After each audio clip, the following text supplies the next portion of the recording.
Okay, we're recording. Hello. Hello, everyone. How's Here we everyone are. doing? Aw. You know, last week we spent more time than I realized talking over each other, which I'm going to go ahead and say it up front, 100% my bad. Oh, fair enough. So when I say us talking over each other, I mean me talking over you. So I'm going to work on that this week. Okay.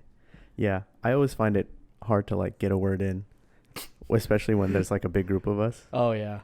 because it's like you'll bounce off and then Joy will say something and then Yeah. I'll be like, I'm about to say something, but then like you're quicker or sometimes Sam's quicker and I'm like, and then the moment passes and you're like, Yeah. all right, well, that's fine. You really got to... I never really had to think about it because I'm just so loud Mm-hmm. and like not considering what other people might want to say Yeah. that I just start talking. Mm-hmm. But that is the secret. If you just, especially if you're with people like me and Joy and Sam, you literally just have to start talking. And if someone else is still talking, you just gotta- don't stop. Yeah, you just got to keep going. And they'll stop. It's Yeah. it's really like a game of chicken Yeah. to see who will stop first. I've had times where me and a friend will both say a whole paragraph of words, and neither of us will stop because interject. we're both like, I'm I not need- gonna fucking I need back to- down. I need to get this thought out right now. Yeah. Yeah. I think it's just because you have like a really massive cock. Thanks, dude. So like That's whatever what I like you to think, say, too. you have to like you have to like put people's I have to put it on the table. yeah. Well, I was gonna say when someone talks over you, you just Mm. put that big old cock in their mouth, Yes. and then you continue. Okay. I mean, we can work on that. I'm But- working on it. I'm working on it this week. I'm gonna stop. I'm gonna keep my cock firmly planted between my legs this week. Keep your cock to yourself, dude. Mm-hmm. Something about the word cock really I don't like it. If I'm gonna be honest. it makes me like I like saying it, but then I feel weird or like gross. You know what the thing is about the word cock? You know who says it almost exclusively? Who? White women. Really? Think about it. I don't hang out with white women. White enough women then. and all women of any denomination in porn. Oh. But outside of porn, I feel like it's just white women. I read that in a comment on a porn website at some point. some guy was just like, "Man, these women say cock. These white women so love saying much." cock. Or maybe someone told me that. It's been in my head for a long time. I feel like I heard it in high school. You've just been told by all the white women that you've been with. never been with a white woman. Oh, really? Yeah. That's kind of racist. Oh, wait. Well, Is that racist? Since No. it's against your own kind? it's not. Well, I mean, you can be definitely racist against your own Yeah, type of person. don't you think it's funny how when like someone, for example, someone's Asian and they like say something about Asians, they're like, "Oh, it's not racist. I'm Asian." Yeah. I'm always like, that's still technically racist, no? I mean, you can say it's still racist, but I think if you read between the lines, when they're saying it's not racist, what they mean is it's not coming from a place of hate Mm. and or even if it is racist, it is true. Yeah, unless Sam says it because he actually hates Asian people. Yes. Yeah, it's a whole thing. Yeah. Sam. I don't mean you to start your goddamn. business First like off, that. I'm first and sorry. Are you done? Yes. Okay. First and foremost, Sam, take a shot because we didn't even make it 4 minutes into the podcast. We're already talking about him. I said his name earlier, so is that 2 shots? Yes. Okay.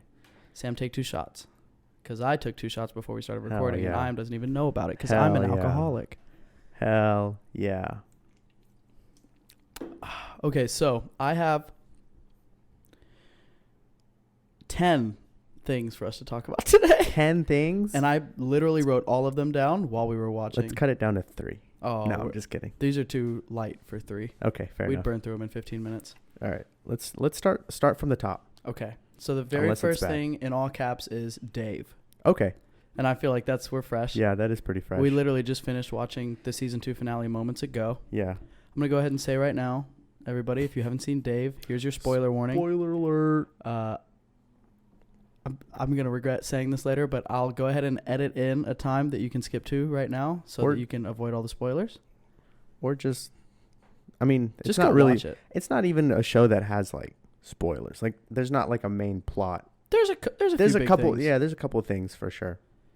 But yeah, so season 1 came out. God, I guess it's been a while. I think it came out in like 2020, early 2020, season 1.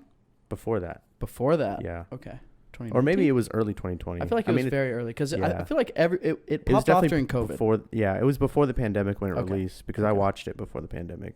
But that could have been early 2020. Yeah, Okay. I watched the first season the first day it came out. Wow. Like I think it got released episode by episode. Why didn't you tell me about it? I kind of forgot about it. I mean, season 2 didn't come out for another few years, and Yeah. I just never really thought about it. I was just joking because we didn't know each other before the pandemic. Oh, there you go. It's a good It's joke. cool. Yeah. It's a deep cut. It's a deep cut, you might say. So Yeah. anyway, yeah. But season 1 was good. I used to watch it, like, they released it per week, Mm-hmm. and I would watch it every week. Season I'm one. I think season 2 actually did the same thing. We Did what? started watching it after it all. releasing ended. week by week. Yeah. That might be normal for Hulu. I don't know. I don't watch any Hulu shows with that much regularity to know what their release schedule looks like.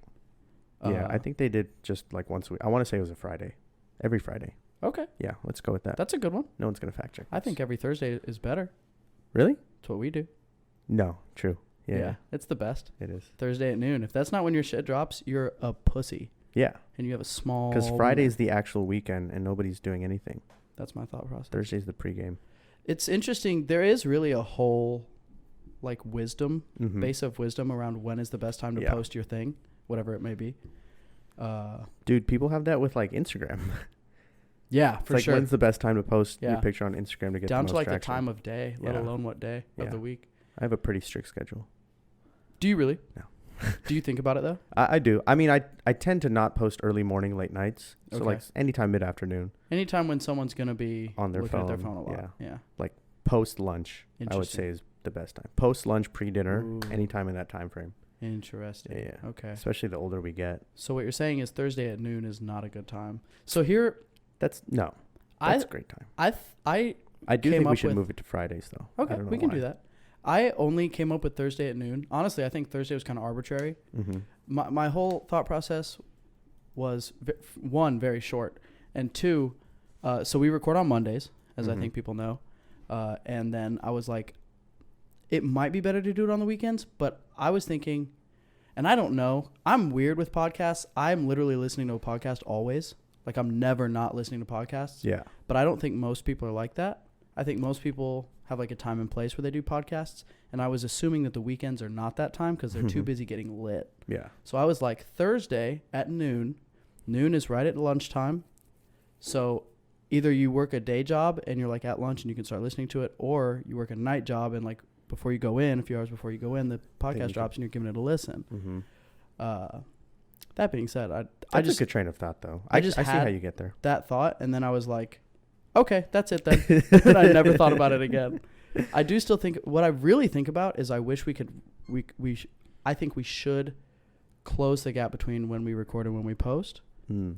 That would be not difficult, but it would be more difficult than it is now because I usually take my sweet ass time Yeah. getting these episodes edited, even though there's not much editing to do. Mhm. It's mostly I just have to You watch just have and to listen re-listen to it once at over least once. to make sure there's not any racist remarks in it that I accidentally. Because we're full of racist remarks. Y'all would not believe the shit we leave on the cutting room floor. So yeah, maybe Yeah. we should move it to Fridays. Y'all let us know, actually. What if we Sam, let what us if know when rec- we should What if we release it. record on Mondays and release on Mondays? I would love that. But that would mean recording early Monday. Yeah. And then I have to hunker down Monday all day. But if we established if I established a somewhat early routine so that I could get up early on Monday, Mm-hmm. hit the gym, knock out whatever else I need to do, And then record. and then immediately jump into editing, Yeah. not doing anything else Mm-hmm. until it's done. I mean, it should only take me, An hour and a half. like I would say the length of the episode that we record plus 20, 30 minutes Yeah. for like time spent editing and changing shit around. Yeah. But that also is going to hopefully, well, we'll see.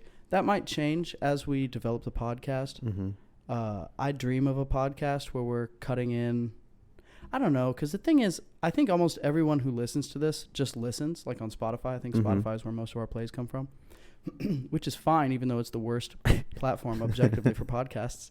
But I really wish, part of me really wishes that if we got more people watching. Mm-hmm. I always watch if there's a video component to a podcast that I like. Yeah. And while we do try to make sure that audio-only listeners don't miss anything, I just always think it's more entertaining to watch. Yeah. And if more people were watching, then we could cut in like little video clips and shit. Mm. I have all kinds of weird Like throwing shit I a little wanna do. bit here and there. Yeah, exactly. Or even just, Do some method acting. I would like to be able to we talk about something and then maybe we show it. Okay. Like referencing, Mhm. basically. Or like at least providing a link to see it. Or even this is a little Reenacting. preview of what's to come, and I don't know if it's actually going to come, but once we get the new hardware for the podcast, I'm planning on throwing in a little like there's a whole the audio input that I ordered also has a soundboard on it. Oh shit. And so I'm planning on getting real annoying Is with it- that. Is it like pre-recorded stuff, or can you throw in your You own? can load in anything you want. It comes with pre-made sounds, but you can put in anything We you should want. put in audio files of like us Yeah, saying I know. things. Or like just sayings in our friend group. Or anything funny. We should have a Sam button so he Yeah, takes a shot every time we click exactly. it. Oh, We should that have a would be clip great. of him saying "take a shot," and then we hit it every time we talk about him or anyone. Yeah. Anytime we shout out anyone. Yeah, Even though now we only shout out Sam. yeah. Well, we're gonna throw Caroline in there too. Oh, Caroline, I cannot wait to have you on this podcast, sis. I know. She said she thought she would be. She was like, I can't be on it. I'm gonna be boring. I was like, Caroline, you're the most entertaining person I have ever spoken to. And also, we know nothing about you, so this is Yeah. a great space Dude. for us to learn every little detail about you from the time you were born to now. Exactly. Every little Yeah. detail. Because when we get to know people, we spend time getting to know them. Mm-hmm. Like we ask about everything. I'm going to say right now, I would not be opposed to a weekly 5-minute little section of the podcast called Caroline's Corner where we have her on. Yeah. And Caroline, you don't have to come over every week. You could No. we could We could Zoom do one it. large Oh, one and then just cut it up. cut it up. yeah. We could do that. We could do that. That would actually be kind of funny. Mhm. And it's like one big thing that gets cut up into 5-minute segments, and you get a little further in the story every week for a Little year. cliffhangers every Takes a year. cliffhanger at every episode. Takes a year for Caroline to tell her story. Caroline, you know what story, but I'm not gonna say the word that would make everyone know what I'm talking about because that's the punchline for the story. But that we're gonna do it. I know the story too. Okay, good. Just kidding. No, you do. Okay. You do. I've mentioned it several times last week. So anyway, Dave's a dope show. Yeah, Dave is a good show. It's funny. I would say the And that's- first season broke new ground for me as far as how funny a show can be. Mhm. I mean, that shit is so. It's Dave Bird, who is Lil Dicky, playing himself. Andrew Santino is in it. He's if y'all don't know who he is, he's a really funny comedian, stand-up comedian. He also is on. He has his own podcast called Whiskey Ginger, Mhm. and then he's got another podcast with Bobby Lee called Bad Friends. Oh yeah, And I think that's a really good podcast, dude. all as far as his podcast Yeah, presence goes. But he's on. he features in a lot of. I mean, Yeah, they have a tight knit circle. he's in the Rogan gang. Yeah. Realistically, is the best way to describe it. If you're in with those people, or like, Yeah, they're basically Into them. interchangeable in their podcast every now and then. yeah. So he's in it, but there's a lot of people in it. This show is like Yeah. it's littered with celebrities. Guest features and stuff. Guest I features. think every episode has a Somebody. celebrity. Yeah. Yeah. So it's pretty good. And some I mean, a lot to do with the music industry because it's basically about rapping. But he also has like Kevin Hart Yeah. on there. Dude, Kendall Jenner. Kevin Hart executive produces it. Oh, yeah. That's Yeah. right. I didn't even know that until Sam pointed it out the other day in That's the crazy. credits. I never hear Kevin Hart really talking about it either. No, I don't think I ever have. Mm-hmm. I don't know if he was an executive producer on season 1. We'd have to go back and look Yeah, maybe not. because I don't remember ever seeing that in the credits. But I also don't watch the credits, so fair play, Kevin. So yeah, season 1 super funny, mostly funny. Yeah. Although it does have its heartfelt moments, Mm-hmm. and especially at the end, it gets really it really gets more in depth with like I think they started digging into like the dynamic between people and relationships, like dating relationships and friendship Yeah. relationships.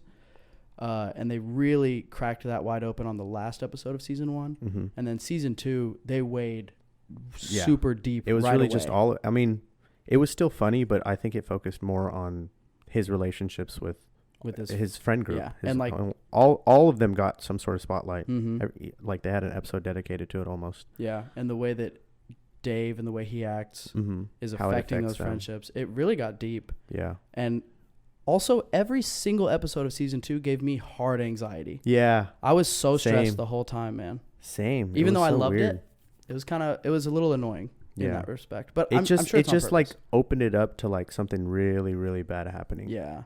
Dude, the first fucking episode. Yeah. Jesus, when they're in Korea, Yeah. and then they're The like, guy gets arrested. and he's like, "Yeah, I have weed," or they have weed, and they're like, "Is it a big deal?" And everyone is like, yeah, Yeah. it's a big deal here. You can't have weed." And then they go to the fucking police station, and Gaeta has weed in his sock. Oh my god, bro. Yeah. That was a whole thing, man. And then he thought, bro, he thought that girl was killing herself, and it was a stunt double. It was a stunt double, and they're just shooting a thing. And then when he's like yelling up to her, and he's like, "I'm American. You have my voice now." I was like, dude, Yeah. how This show is tone deaf can you be? Yeah. To be fair, Dave plays a really good character. Yes. And I'm curious to see how much of that is like pulled from his own persona and if he just heightens it to a maximum extent. Yeah. But he plays like the narcissistic Mhm. dickhead so well, especially in season 2. Yeah, for sure. Which I think is obviously like an intention that Mhm. they had going into it to like show that side of him. I also don't know how much of it is like him specifically versus him just like telling the story of people like that. I do think it's probably really how he was in the past.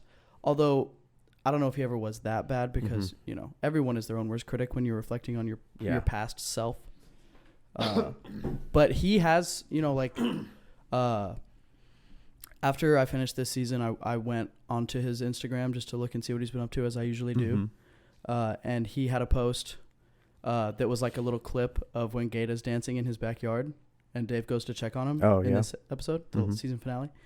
And it's just a long spiel. He went on about how happy he was about everyone getting to see, first off, Gaeta's dance moves, and also like how proud he is of how good of an actor he's become. Yeah. And how grateful he is about Gaeta being comfortable with telling like his story. Yeah. Sorry. With I thought that was mine. How comfortable he was, or how happy he was with Gaeta being able to tell his story on the show. And stuff he says like that, and stuff he has said in posts like that in the past, makes me think that this show really, really strongly pulls from real experiences that they've had. Yeah. And then obviously Gaeta is his real life best friend and hype man, and they've been together for a long time. I really want to know what the true origins of their relationship was. Like, where did they meet and stuff? I'm sure it's somewhere out there. I haven't done much research, but I've never looked. It's such an interesting duo. I bet it's not far off from the way they meet in the show. Do you remember how they met in the show? I can't remember. So in season 1, I just watched a lot of. I think I might have rewatched all of season 1. I don't remember how far I got, but so Dave goes to the studio where Els is, because obviously they record together all the time. But he shows up, and Els is recording with YG, and so Els is like, just go chill in the lobby, and when they're done, then we can go. Okay. And Gaeta's in the lobby, and he hears Dave playing "My Dick Sucks," and he's like, "Oh, you're that rapper with the white little rapper. dick song." Yeah. And that's how they meet. Okay. That's funny. And then from then on, Yeah. he's his hype man. That's cool. Yeah, this show, I mean, it was a really good show, and it's so easy to watch too. It's like 30-minute episodes. Easy. I don't. Me and you both knocked out season 2 independently. We both watched the whole thing in a day. Yeah, I finished it today. Yeah. It's so good. It's so funny. And when it's not being funny, it is being really, like, it sucks you in. Yeah. The characters, all of the characters, I would say, are so relatable. And if you don't directly relate with a certain character, then I think you at least definitely know a person in your life who would directly relate with that character. Yeah. The only person who I would say I don't super hard relate to, like Allie, but she doesn't get a lot of. She's kind of surface level, honestly, as far as how much they develop her character. And then Gaeta, I feel like I want to say I relate to Gaeta, and like, or at least that I understand him as a character. But that man has gone and is going through some shit that I've never gone through, and I think it would kind of be false of me as a person to say that I have. Yeah. So, do you think you relate to Mike the most, his manager? Not just because you're similar in. I definitely do relate to Mike a lot, especially like the episode where he's on the run. Well, okay. The episode where he's on a run and he's like talking to his brother about his dad moving in with him. Not because I have shitty parents, not in that aspect, but that's just like such a look into someone talking about their like intimate family matters. I feel like that moment was one of the most relatable moments in the entire show for anyone. Yeah. Everyone talks to their family is like, man, you know how so-and-so in their family is.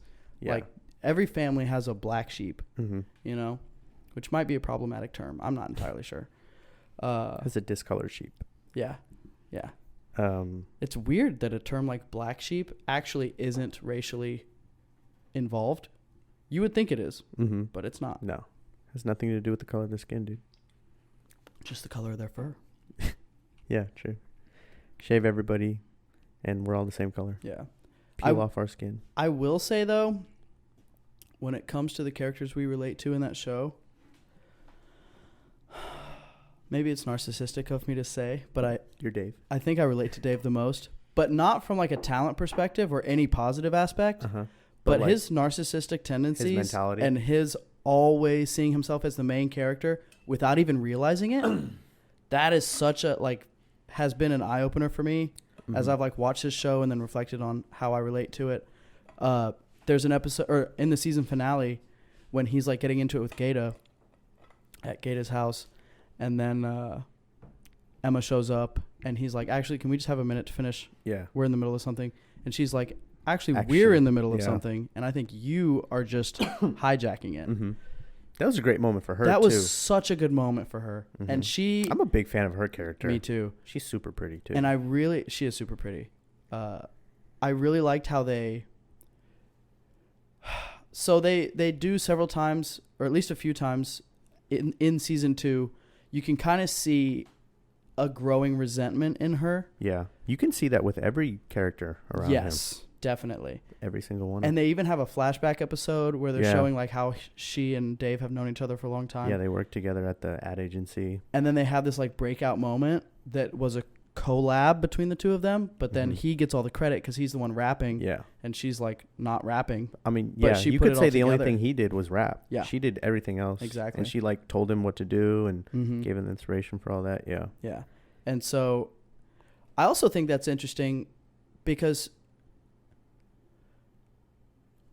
Emma, when you look at her, she doesn't look like a person who is, like, generally speaking, oppressed Mm-hmm. or not noticed. Yeah. And that speaks to, like, the the way society works right now. Uh-huh. Because I don't know, outside of, like, I think Asian women are probably one of the least heard Mm-hmm. and most ignored and probably still oppressed categories of people out there. Yeah. Yeah. Especially in the professional world. and Yes. Where you saw it in the flashback. Mm-hmm. Because it wasn't necessarily anything obvious, but it was Mhm. like the subtle remarks that would happen at like important moments. Yeah. Like in that meeting that they had with their boss, Mm-hmm. how he was like looking at Dave the whole time. whole time. whole And time. I said, mean, I'll email that's- it to you. And I'll email it to you, and she asked to be CC'd. Yeah. And he was like, he just kind of That was a big ignored moment. it. Yeah. But yeah, it's just like subtle things like that Mm-hmm. that like happen all the time. Yeah. Constantly. And you don't notice it until you like see it on the screen, and then Mhm. it really shifts because you're kind of seeing it from her perspective instead of his as well. So Yeah. that episode was one of my favorite episodes. I agree. Definitely. Top 3 of the whole season. And also that was an episode that focused on her, and I was like, this girl's crazy. Yeah. She's so good. Well, especially because in season 1, Emma really did not get a lot of screen time. No. I don't think they planned on her She being as big of a character. Yeah, she was kind of like the quirky side character. Yeah, who would like make totally. a funny comment here and there. Mm-hmm. But season 2, they really opened up her development, and Mhm. I'm really glad they did. I think she's a super valuable character. Yeah. And also, it leads me to believe that either that girl literally is a friend of Dave's in real life who, like, they came up together, or she's representing someone he's thinking of in his Yeah. life who he had those experiences with. So, yeah, all in all, great fucking show. Great show. Great show. I'm really excited. Really hopeful they do a season 3. I'm Mhm. guessing they will, because I yeah, think it's season super 2 successful. has seen a similar amount of like positive feedback as season 1, which is a high bar to reach because season 1 was so widely loved and like good. Mm-hmm. Season 3, I think, is going to be a season of turmoil. Really? between Dave and Mike. Oh, yeah. They Yeah. do hint at that. Mm-hmm. All of season 2 is like Mike and Dave growing apart, Mm-hmm. or And it's so- showing how they have grown apart. Yeah. And I forget that they were just really good friends and roommates. They were best, They were bro. best In friends. season 1, they're in the tub together. Yeah. And Mike is washing Dave's back acne. And then in season 2, Mike says something to a person at the music label about, oh, yeah, you got to keep Separating. your friends and your clients separate. Yeah. Oh, that was hard. Mike, you That weren't was even hard. you were a goddamn day trader before Dave put you on. You son of a bitch. Yeah. But that also plays into the relationship between like a manager and his client. Yeah. Because there are times that Dave is just an absolute dickhead to him. Absolutely. And there's times where Mike has to be an absolute dickhead to him as well. Yeah. In order to get the best out of him. And I think that really just plays on their friendship a lot. It's interesting to see also, because I think this show takes a pretty good stab, takes a pretty good stab at showing a pretty accurate representation of like the struggles of dealing with an artist, Mm-hmm. you know, because that's like the cliches that Yeah, artists yeah. are difficult. And you can see, like, obviously there's a lot of times in this show that Dave is like a dickhead, or he's being unreasonable, or he's just being super demanding as part of his creative process. Mm-hmm. And it is like on its face, it's obviously like, oh, he's being such a dick. But also, because we know that character so well, it makes sense that he's that way, and it's really not as unreasonable when you consider like everything that made him into the person he is. You can completely see Yeah. how he became that way. Mm-hmm. It's that narcissism. Yeah, so that's cool. So anyway, that's one down. I've still got 9 more. Knock them down. Okay, so I don't know. This next thing that I have on the list, bullet point number 2, I put it on here primarily because it's something that I've heard a lot of people talking about this week. I only have like a really surface level of understanding of it, and I don't know if you are aware of it at all. But the Kyle Rittenhouse trial. Okay, I'm pretty surface level with that as well. Okay, good. So can we both just say, It's oh boy, it's that guy who shot that person in he shot 2 people. He shot 2 people Mhm. during the riots Yeah. a long time ago, right? Mm-hmm. Yeah, when it happened, I don't remember. I mean, I saw about it, but I didn't really read too much on it. I didn't know about it until this trial started happening. Really? Yeah. Isn't he like? He was 17 when the Yeah, shooting he's happened. super young, right? Mm-hmm. And the only thing I've seen of it now is like something about the judge is like siding with the prosecution or something like that. I don't know. Okay. They're claiming it's not like a fair trial. I've also seen him fake cry, which is actually kind of funny to watch. Do you think it's fake? I don't know if it's fake, but it just looks so. Looks gross. It just looks so funny. I think It looks like his defense team was like, "Listen, Cry. you really need to sell this, so like do your best Yeah. to like show emotion." And he took that to the 10th degree, and he just started like weeping while trying to like say something. I mean, on one hand, it is funny, but on the other hand, I can imagine it being pretty easy to get yourself into that state. If you are, bro, imagine being 17 and knowing that you might be getting ready to go to prison for murder. That's Imagine like being 17 your life and is shooting over. somebody though. I mean, that's true too. That's very true. And especially, I was talking to somebody I care about a lot earlier today about this, and they fall pretty far to the right on the spectrum. So obviously they were like, I think you should be cleared. Blah, blah, blah, blah, blah. Really? Yeah. And like we both said, I don't know a whole lot about the case, so I'm not going to give an opinion one way or the other on whether or not he should be cleared on the charges or found guilty or not guilty. Mm-hmm. But it's hard, man. And what I told the person who I was speaking to earlier about it, as a person myself who owns several firearms and has in the past carried firearms for safety, when you are carrying a weapon, the onus of de-escalating conflict is on you, like 100%. Like, period. That's just it. Yeah. And what complicates this is he wasn't the only person in this situation that was armed. Yeah. And the whole crux of the case is that I guess his defense is saying he only shot people who had guns pointed at him. Mm. That's a pretty tough situation, if that's true, to like figure out who's at fault here. Yeah. You know, especially because, you know, the whole, like if you look at the videos of what, there's video of all of it. Yeah. And if you look at the video of what was happening and what he looked like that night and what was happening that night, and He was swatted up, no? Like Yes. he had a AR. he had him and a whole group of other white people Mm-hmm. were out there with weapons, dressed up, playing soldier. Where did this happen? Like I what don't know. state? I don't know. Okay, I don't know. But we can find out pretty easily.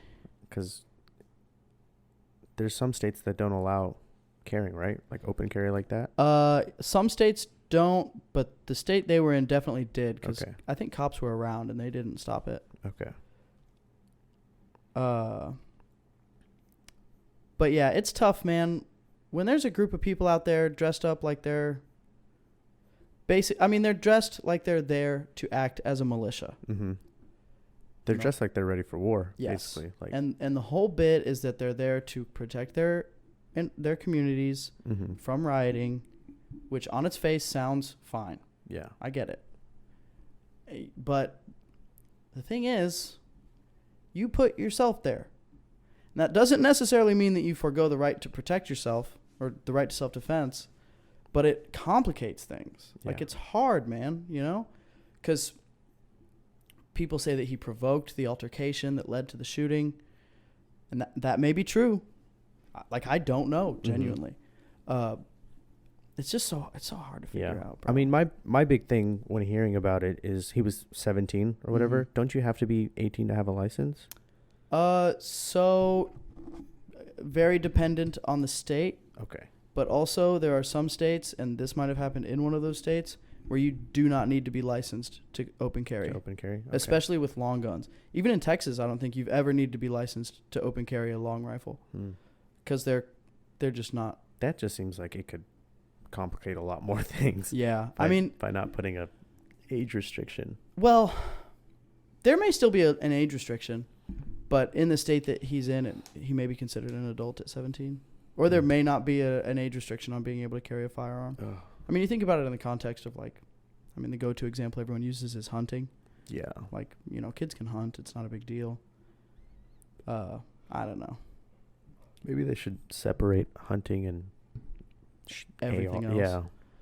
And Well- hunting should have its own separate thing. That's also something that people have talked about a lot, but Nothing ever gets passed though. That's the Yeah. crazy thing of all this, man. Nothing, like, so many things have happened and nothing has got like really passed. well, the thing about that is there are already, and I mean, I'm probably gonna rattle a few cages by saying this, but there are already a lot of gun laws. Mm-hmm. As far as, like, most of them are aimed at purchase of firearms.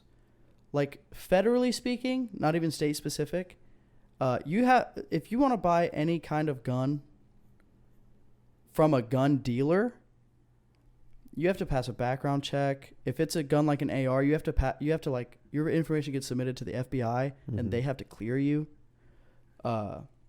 Which sounds good and impressive, but realistically, it's not. All you have to do is not have a fucking criminal record. I mean, if you're 17 years old, then obviously, like, you're not gonna have a you're record. not gonna have a record. Yeah. But there's not any kind of, like, screening. Yeah. Like, there's no specific mental health screening. But the other side of that coin is, imagine saying if you want to buy a gun, you have to pass a mental health screening. Who gets to administer the screening? Who gets to decide what answers or what questions are going to be on it and what answers pass versus fail? Yeah. Like, and then going further into that, like, I think it's a lot of people like to think, oh, well, just, like, ask base level questions to make sure that somebody's not a radical Yeah. that might, like, not, like, shoot somebody on the fucking street. Uh-huh. But one, it's all a fear of the quote unquote proverbial slippery slope, Yeah. where with the best of intentions you can instate a system like this, and then it only takes, like, a few years and a couple changes of power in the government for Before. that system that you made that was righteous to get turned into a system by which people are discriminated against, or like outright purchase of firearms is completely becomes not a thing that anybody can do of any kind. And that's obviously not going to go well. Yeah. It's interesting. So it is a lot of work. Yeah, it's tough, man. But we're going to have to figure it out. Yeah, someone does. Yeah. I mean, the government does, which is kind of an oxymoron because I don't really want the government to be involved in guns at all. Which is not a good, not a popular take right now or ever. Yeah. But, you know, it was in Kenosha. Where's that? Here. Let's see, Wisconsin. Okay, so the charges he's facing, failure to comply with an emergency order from state or local government, which was dismissed. Possession of a dangerous weapon by a person under 18, which was dismissed. Why are they dismissed? That, I don't understand how that could be dismissed. I don't understand how both of them just got dismissed. I don't know. Because the first one was a compliance order. Yeah. That everybody was under. First degree recklessly endangering safety, 2 charges of that. First degree reckless homicide, attempted first degree intentional homicide, and first degree intentional homicide. Those are some goddamn charges, Those are some charges. Jesus. I wonder how long it's going to take till they reach a verdict. I thought they were going to reach a verdict tonight, but I could be wrong. Yeah, it's been going on for the past week and a half, and it happened so long ago. They're just now getting to it. But that's the whole judicial system. Crazy. It takes a while for things to. Does that mean he's been in jail this whole time? I'm sure. I'm sure he. Yeah, I'm sure he probably posted bond or something. The idea of being jailed until you have your court date fucking terrifies me. Yeah, it just makes poor people more likely to stay in jail. Yeah. Okay, so that's Kyle Rittenhouse. We don't have to dwell on that any longer. I think everybody knows exactly where we stand on this now. More bad news. The death toll for Astroworld went up today. Yeah, it did. To 10 people, 10. including a 9-year-old. Did you hear the story about how it happened? No. So he was on his dad's shoulders, like while it was happening, and somebody knocked over his dad, and they both fell over. Or no, sorry, his dad had like heart palpitations and passed out. Sorry, and in that scurry, people were like stepping on them and all that. So that is terrifying. I think the dad actually survived. I don't remember reading him dying. That makes me feel bad for the father. Yeah, imagine the life he's living right now. He's gonna carry that guilt forever.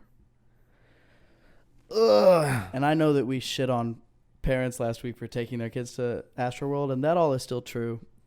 But despite that, goddamn, man, I feel so bad for that guy. I can't even imagine, man. What a goddamn tragedy. The whole situation just makes me upset. The family, when I was reading up on it, the family has already has like 2 cases against Travis Scott and his team, basically on 2 separate accounts. I'm assuming one for their child and then one for the father, who I'm sure had some injuries that he had to deal with. So this is all just, whenever everything gets settled and like the dust clears and, you know, all the lawsuits come out, it's just going to be so gross and unfortunate. And the thing about a situation like this where like people have died and now there's a lot of legal action around it. Once all of the legal action is settled and like all of the dust settles and nobody's talking about this anymore, nobody is going to have resolution. Nobody is going to feel better about this. Like, people will be made whole financially, whatever that means, for like all these deaths and injuries that have happened. And I'm sure there, you know, maybe some people who got injured, but not in a way that is going to change their lives, but they still get fat paid from it if they do. That's cool for them, and they will probably feel pretty good about it if they're not like still just you know strung out about having been somewhere that people died. But like, you know, the families of people who died, it's no amount of money is going to make them feel better about it. No, it's just so gross. So yeah, we don't have to dwell on that. I just wanted to mention it. Yeah, a little update from last episode. Yeah. Or 2 episodes ago. Yeah, a little follow up. Moving on to bullet point 3. And this is the last. You started with all the sad ones? Yeah. Beto O'Rourke has announced he's running for governor of Texas in 2022, and he's going to give Greg Ooh. Abbott a run for his money. Interesting. What did he run for Senate, right? No, I When think he was running lost to... I think he was running for governor. Oh, he was? Was that long ago? Maybe not. Was he running against Ted Cruz? Yeah, Okay, maybe that was what it was then. What is Ted Cruz, a senator? I think so. What a fucking I dummy. don't know. dummy I'm really big, bad with politics. big fat dummy head. I think just on the face of it, when I read this, I saw this headline and I was like, oh, he's going to win. Really? I don't think there's any way that Beto O'Rourke doesn't beat Greg Abbott. Greg Abbott has just shoveled so much shit on his own name. Yeah, I was going to say a better way to say that is there's no way Greg Abbott gets stays. reelected. Yeah. Well, so it comes down to, like it always does with Texas, are more young people going to turn out to vote than all the old people that love Greg Abbott? Mm-hmm. And I mean, that is still a valid question. It's not like a guarantee that it's going to happen, especially because we're talking about in 2022. And by then, Greg Abbott's absolutely horrific abortion bill will be a little further in the back of our minds. Uh-huh. Got overturned, right? I think they're in the process of overturning it. Okay. I don't know if it's been confirmed. Pray to God that they do. So yeah, I just thought it was interesting that Beto was running again. 2 things I want to say about him real quick. Beto or? Beto. Okay. As a whole, it's cool. I like him. 2 things. One, I really don't like it that he calls himself Beto because he's white, and that's a Hispanic name Uh-huh. that Hispanic people who are named Roberto are called. Uh-huh. And his whole thing is like, yeah, I grew up with a lot of Hispanic friends, and they all called me Beto. I get that. Maybe I'm out of line for saying that he's not allowed to have that name. But when I heard it, granted, the first time Beto came into like the public eye and I learned about him, I was super white or super right wing, Mm-hmm. and so I was never gonna like him. Yeah. And he's also pretty anti-gun, so I was super never gonna like Uh-huh. him. So yeah, I don't like that he calls himself Beto. I wish he would just call himself Robert. I feel like it's kind of cultural appropriation-y, but maybe that's just me reaching. I could fully be reaching, and I'm willing to admit that. Point number 2. I already kind of mentioned it. The gun thing. Yeah. Beto has a big thing with guns. I don't like it. I hate it. I wish he wouldn't do it. But I'd rather deal with that than deal with Greg Abbott because yeah, I think all the bad stuff that Greg Abbott is going to do in Texas, everyone else in most of the other old voters in Texas are like, yeah, do it, and it gets done, and that's bad. Uh-huh. But Beto can get elected all he wants, can get elected in Texas and try as hard as he wants to come up with a lot of like overreaching gun laws, and I don't think any of it will ever pass. Yeah, true. So I'd love to see Beto in office. Okay. Anything you want to say about that? I don't really have an opinion on Beto. He seems like a cool person. I don't know. I'm just not really in the political atmosphere. Yeah, I don't I'm really not know. either. I don't really know what anybody's platform is or Mhm. what they want to change. We should make this a segment. Learning politics. We should start learning politics on the podcast. I mean, the older I get, the more I want to, Yeah. and the more I think I should.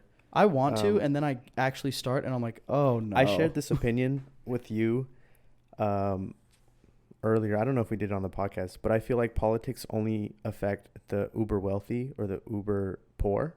And when you're like middle class, there's not much that you're getting affected by, and there's not much change that you can necessarily incite. So I've kind of grown up with that philosophy. That's at least true regarding like taxes and stuff. But I think it affects you more than you realize. Yeah, I'm sure it does. It affects the entire culture. Yeah, I'm super, ignorant to that fact, and I can admit that. Yeah, I mean, our entire generation is. Yeah. And like on purpose. Yeah. This goes back to the Tytler cycle in history. We're here right now in the apathy stage, and we are all super apathetic about politics. Like we hate it because it feels out of our control, and it's like no matter what I do, nothing's going to change. But that's exactly where, I mean, not to sound too cliche here, but that's exactly how the people in power want you to feel about it, because that means you don't try to change it. But all I think back on is, I mean, he was super close to getting the Senate spot. I mean, Yeah. He was very close. he was 200,000 votes away, which is for Texas That's like one from- town. from going to red to blue. Yeah. That's like a big deal because Mhm. we've been red for so long. all of history. Yeah. I don't think we've ever been blue. So I think he does have a real shot. Or wait, I don't think we've ever been red. Blue is Democrats, right? Yes, Yeah. So we've always been. we've always been red. Oh, Red state. sorry, I'm fucking yeah. myself up. Yeah, colorblind. Yeah. So I think this is a good shot. I am, like you were saying, curious to see how that shift of power is going to work Mm-hmm. and how much of the stuff that he actually wants to do gets passed. Because that's a big thing. When you get put into power and you have all these great ideas and you want to implement them, Mm-hmm. a lot of Congress is blocking it. Yeah. And it gets vetoed a lot, or it doesn't even make the voting, the voting stage. Yeah. So I feel like that's probably going to happen a handful of times for sure with him. Oh, probably Uh, constantly. So we'll definitely have to see how that goes. But in my mind, he's already won. There's really no way that Yeah, that's what I was motherfucker, thinking too. Greg Abbott, can Yeah. get reelected because of just the ridiculous shit he's done in the Mhm. last year and a half. Yeah. So yeah, So yeah, it's kind of like the Donald Trump thing where like he's gonna have a lot of people supporting him, that's true. There actually is a big parallel there. but just some of the shit that he did turns away enough people from Brings his a- side. Brings a record number of new voters to the table. I think Mhm. is really the key. Yeah, yeah. Young people who have never given a fuck And then look at what's going on and they're like, okay, the world will literally fucking end if we let this guy get reelected. Yeah. I have to go vote. Yeah. So I think there's going to be so the 2018 election there was a record number of Mhm. young voters. I think for this 2022 election it's going to be even a greater feat. Like I Yeah. think there's just going to be so many more young voters. Yeah, I think you're right. And I think a lot of big populous areas Mm-hmm. are going to try to put voting booths near college campuses. In 2018 UH had a voting booth. Mm. And I think that was the first time they did that. So that probably helped in that process a lot. So Yeah. I think, your big cities like Austin, Houston, Dallas, San Antonio, where all the big colleges are, they're probably going to try to get something like that going on there too. Hopefully so. Hopefully so. In other news, Lil Nas X is on the cover of the GQ Men of the Year edition. Oh, really? Yeah. Did you see who got World's Sexiest Man? No. My guy, Paul Rudd, dude. Shut the fuck up. At 40-something years old. Damn, good for him, but also World's Sexiest wrong. Man. No, dude, Paul Rudd is so He's hot. not hot. You haven't seen Paul Rudd, dude? Dude, I know what Paul Rudd is Ant-Man, right? Yeah. Yeah, he's not hot. Dude, he's so sexy. He's sexy He's or the he's sexiest. Okay, here's the thing. And we're going to spend at least an hour talking about this. Paul Rudd as a person, super hot. That plays into being sexy. Paul Rudd as a sexual being, as a man, as a Have as you like seen a his abs? No, I haven't actually. He's jacked, Okay, maybe he's actually hot. I think. Damn, maybe I I'm mean, big. all Marvel superheroes are kind of jacked. They all go through Yeah, some but- sort of basic training. But his whole thing is that he's not like that. no, I mean, he's goofy. Like you but ha- he's still No, he just gets small. he's still a tank. He's no. Am I okay? Listen, full disclosure. I've only watched Ant-Man once, and I was half asleep for the whole thing, and I've never watched the second one. So I could be wrong here, but I'm pretty sure he's not strong at all, like on purpose. Well, I think his whole thing is just that he gets big and then he's strong. Look, dude. Oh, okay, he's jacked. Yeah. Well, or he's very lean at least. Yeah, he's lean. I mean, he's not like dad bod or anything like that. Yeah, I expected a dad bod. Okay, fair enough. Paul Rudd's hot. Lil Nas is way hotter though. Lil Nas X, I mean. Lil Nas X is hotter than Paul Rudd? Dude, have you looked at like high quality pictures of Lil Nas X? He might be the most attractive man I've ever seen in my life. He's so good looking. Let's see this. Yeah, look it up. I mean, I know what Lil Nas X I'm looks looking like. it up. Look up his GQ Men of the Year edition cover photos. I mean, he is hot. Yeah. He's so good looking, dude. And he's also so bold. Yes. So one of the things What's I wanted his GQ? Like, what did they highlight? I didn't like read any articles or anything. I just looked at some of the pictures from the photo shoot. Would you say GQ? Yeah, GQ Men of the Year. Sorry. I just had a brain fart. I put GC. I was like, what is GC? So an interesting thing about his photos that they took, you know how they do a whole shoot, Mm-hmm. and then one gets chosen for the cover, and the cover is like him in 2 different outfits holding himself. It's kind of an interesting photo. But in several of the other photos that they took for the shoot, it seems like it's always 2 of him, one in a suit and one in a dress. The duality of man. Yeah. Honestly, I just thought that was cool, mostly because Lil Nas X was destined to be like a one-hit wonder musically, and then everyone's going to forget about him. And instead, he kept making more bangers. Yeah. And now he's like one of the biggest musicians in the world, and he's also super hot. I don't know if he's the Man of the Year for GQ, but he's the cover on the Men of the Year issue, which means something over guys like Tom Holland. He's okay. And so Giannis. He's Musician of the Year. Okay, that's fair. So I guess they broke it up into like subcategories. Jobs. Okay. Yeah. That's interesting. Giannis, shout out Giannis. Giannis is also Giannis fairly is on attractive. So is Tom Holland, which is interesting because he's a young boy. Yeah. Tom Holland is so young. He's like going to be the next Leonardo DiCaprio. He's like our version of Leonardo DiCaprio, I would say. I think so. Although, I don't know if he's going to end up being as prolific as Leo, because I think Tom Holland is going to be I think he's going to play Spider-Man for so long that he gets typecasted as an Avenger forever. Do you think I think he's going to play Spider-Man for like 15 years. I think he's going to be the next Robert Downey Jr. Okay. I'm pretty certain. Yeah, after that movie that came out, they definitely try to throw that onto him. Mm-hmm. And they got him super young. Yeah. They can use him as like a pillar of all these other characters. He doesn't even have to make movies. He could just do cameos. But also be in all the Avengers films and in the Avengers, like in the Marvel comics, when Avengers spoilers if nobody's watched fucking Avengers. Like the comics or the movies? Well, the movies. Okay. If you haven't seen Endgame, skip ahead like 30 seconds. When Iron Man dies in the comics, Spider-Man is his protege, had been his protege for a long time, and takes up the reins of Stark Industries, basically replaces Iron Man as everything that he was. And I definitely see that happening in the movies in the next few. That would be interesting. I mean, he's young right now. He's super young. But I could definitely see him growing into that spot.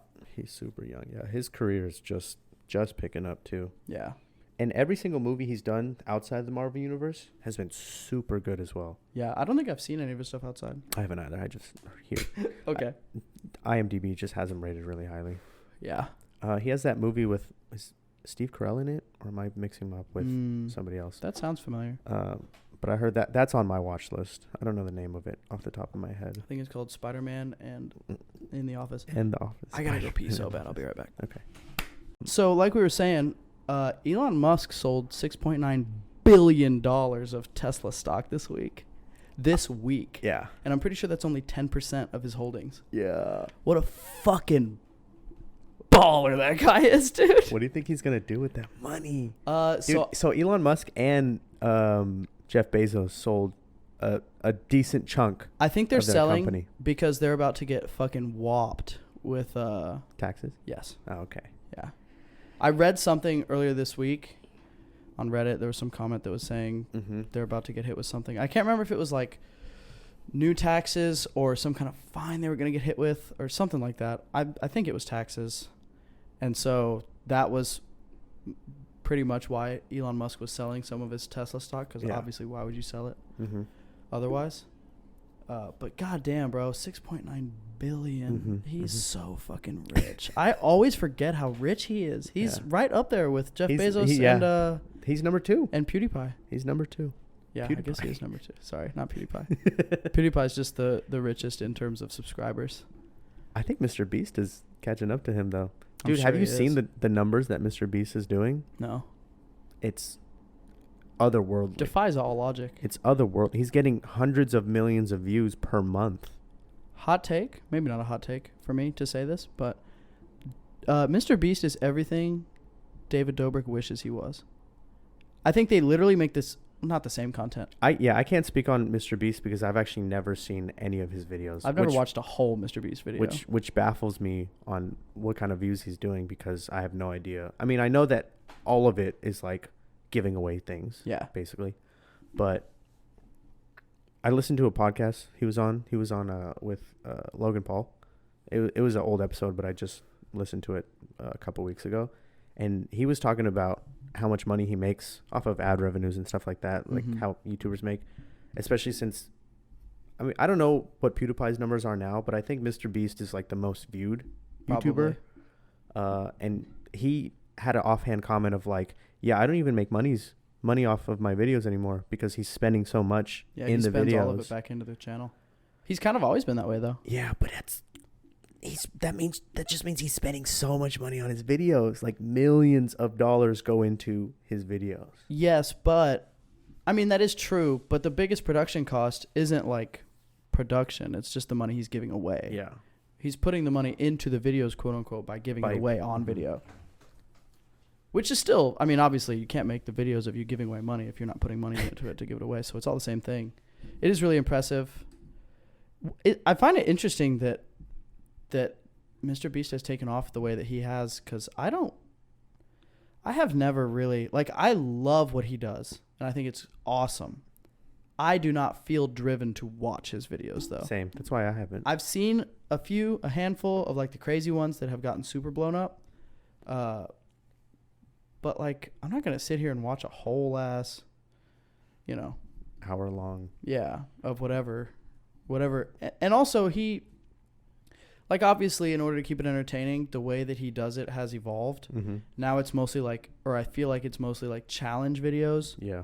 Where, like, he hosted, quote unquote, the Challenger Games, which was basically just like a real life Squid Games, but he had like YouTubers and influencers on it, and he gave away, I think, like $1 million to the winner. That's pretty dope. Which is so much money. I think people especially love a situation like that, where you take people who are doing really well, and you pit them against each other. Mm-hmm. Like, fuck these. Like, everyone kind of likes to see rich people get shit on. Yeah. And especially when it's rich people who because they're YouTubers, and you might even like them, but you're still like, fuck these guys. Yeah, look at this rich guy. He's struggling. Exactly. He can't fucking he can't make a candy shape. Yeah, what a dumb idiot. Shape. So yeah. Now I've got some good news for us. Okay. Arguably the best news we've had all week. Britney Spears is free, bitch. Oh, shit. Britney Spears has been freed from her conservatorship. Oh, my God. I thought she got freed earlier. I don't know. Maybe I just read something wrong. Well, it was like, I think it was it wasn't today. It was earlier this week. 2 days ago. Yeah, earlier this week. It was the same day that Taylor Swift dropped her album. I think so. Fuck Have you listened to Taylor Swift's album? It's a remake of one of her old ones, right? Yes, kind of. She has like some unreleased songs that weren't allowed to get on there. That's cool. The big one that everyone's talking about is, what is it called? I don't know. You tell me. It's like a 10-minute version of All Too Well.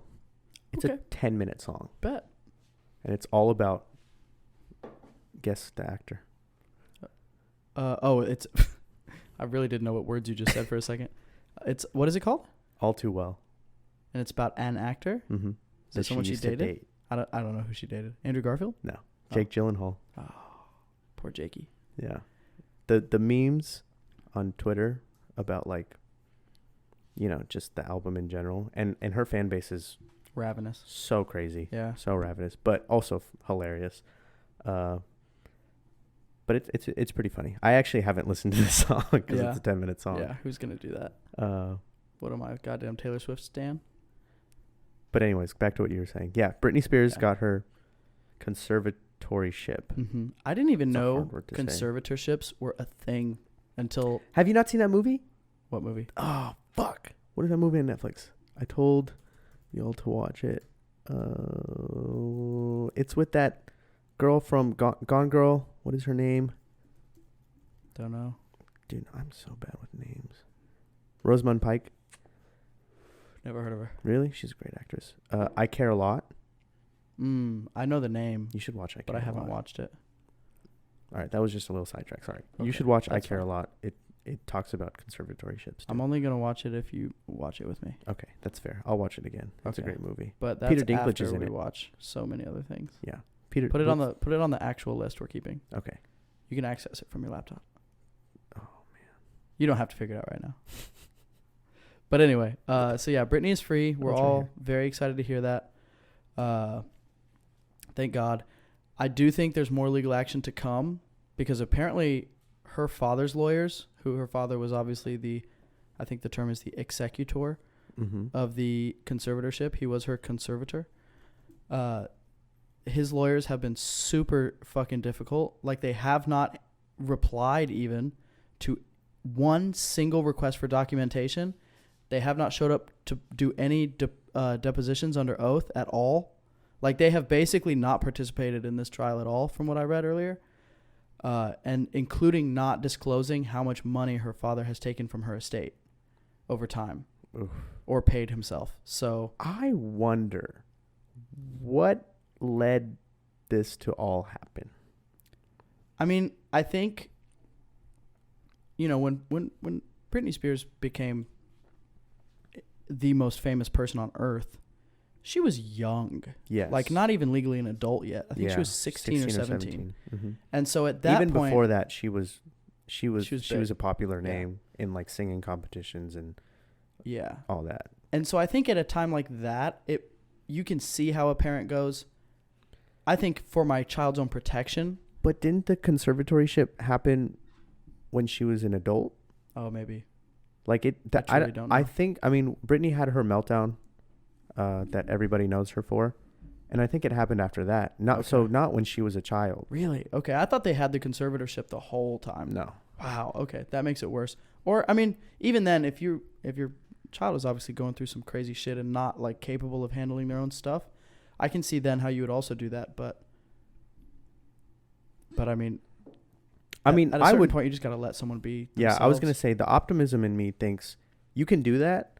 But then once they start to really get their lives going and like turn from what that happened into, you should, as a parent, be like, okay, well, now I trust you and you've changed a lot. And even if you don't trust them, it's theirs. Yeah. Like, at a certain point, you got to let people. I mean, it's hard because, I mean, I don't know. I probably wouldn't go as far as saying Britney's dad has been acting in her best interest this entire time. But what if? Bro, I don't even want to say this, but what if this conservatorship ends and she just goes down the drain, bro? I mean, that's definitely a possibility. Yeah. I don't think that'll happen. Scary. Though. I hope not. I think she has a strong support system around her now. Yeah.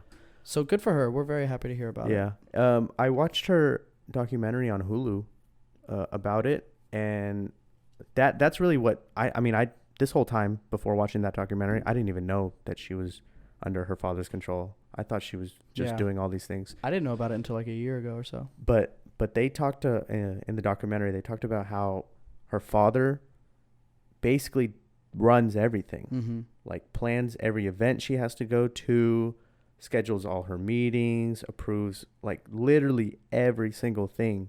Is under his control. Yeah. It's pretty crazy.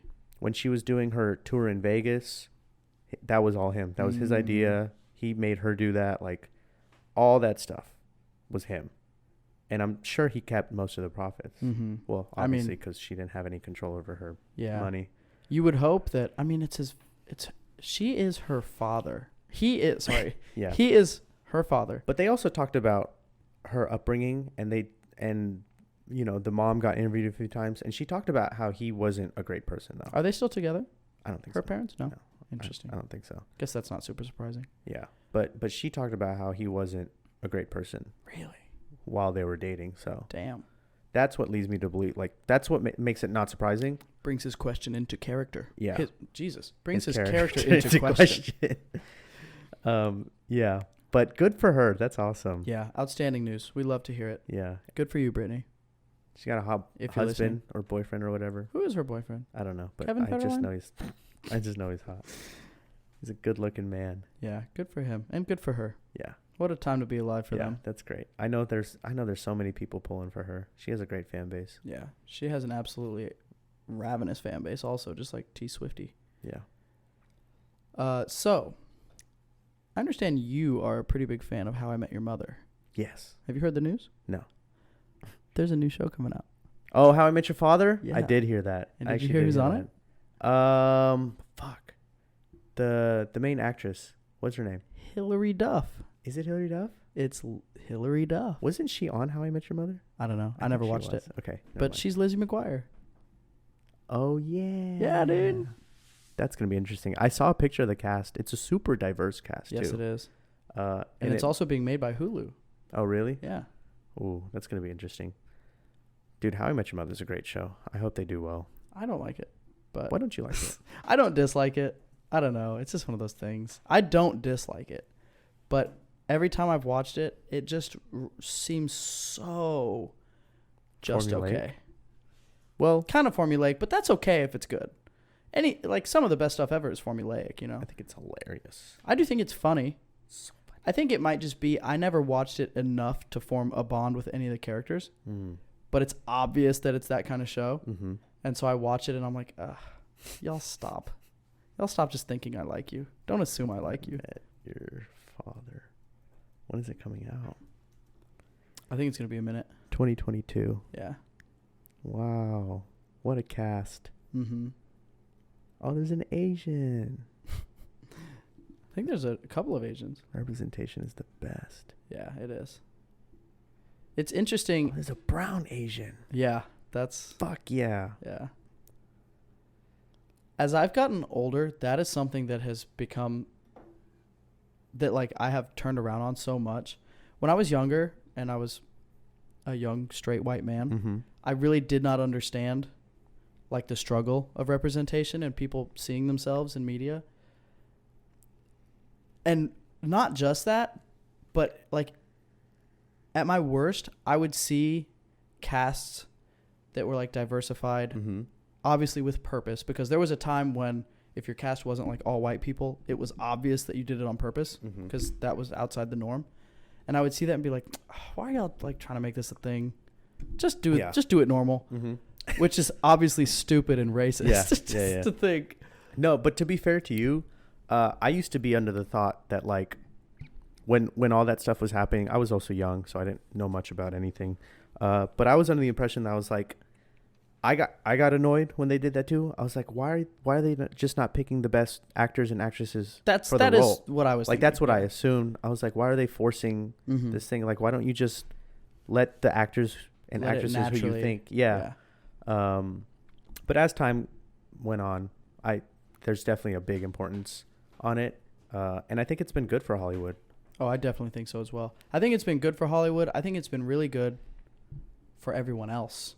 Yes. Because as I've gotten older, I've started to realize that it really does matter for people to be able to see themselves represented in mainstream media. Mm-hmm. Like,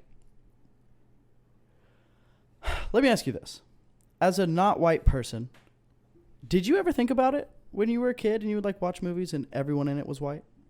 No. Did it ever occur to you? No, it never did, to be honest. Did you ever feel like you can't relate with those characters because they're not white or because they are Yes. white? Yeah, I did feel like I couldn't relate to them Okay, interesting. because I didn't look like. I mean, that's a Right. cliche thing That's- to say, but but I mean, that's the didn't. obvious. I didn't look like them. Yeah. So I never. Anytime there was like a funny show or something, I was like, oh, that would never. Like, that couldn't happen to me. Yeah. Basically. Also, cultural differences Mhm. beyond just looks are at play, obviously. Okay, interesting. But I will say, after watching shows, American-based shows, because I did grow up watching Bollywood as well, and that Okay. was representation. Yeah, sure. But like shows like, I don't know if you've watched it.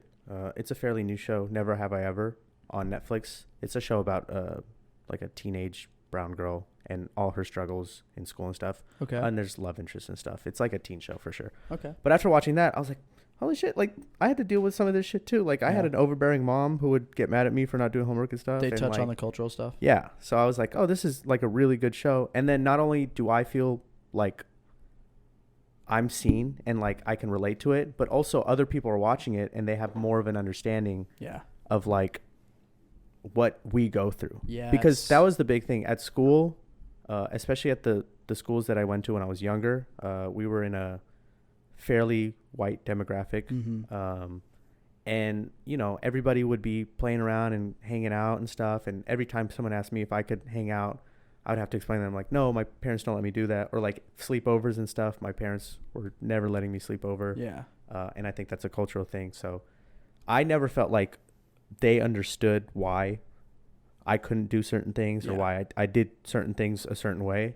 But now, with the generation growing up now, they can watch shows like this and be like, oh, this is what they have to deal with. Mhm. And they're maybe a little bit more understanding Yeah. of things.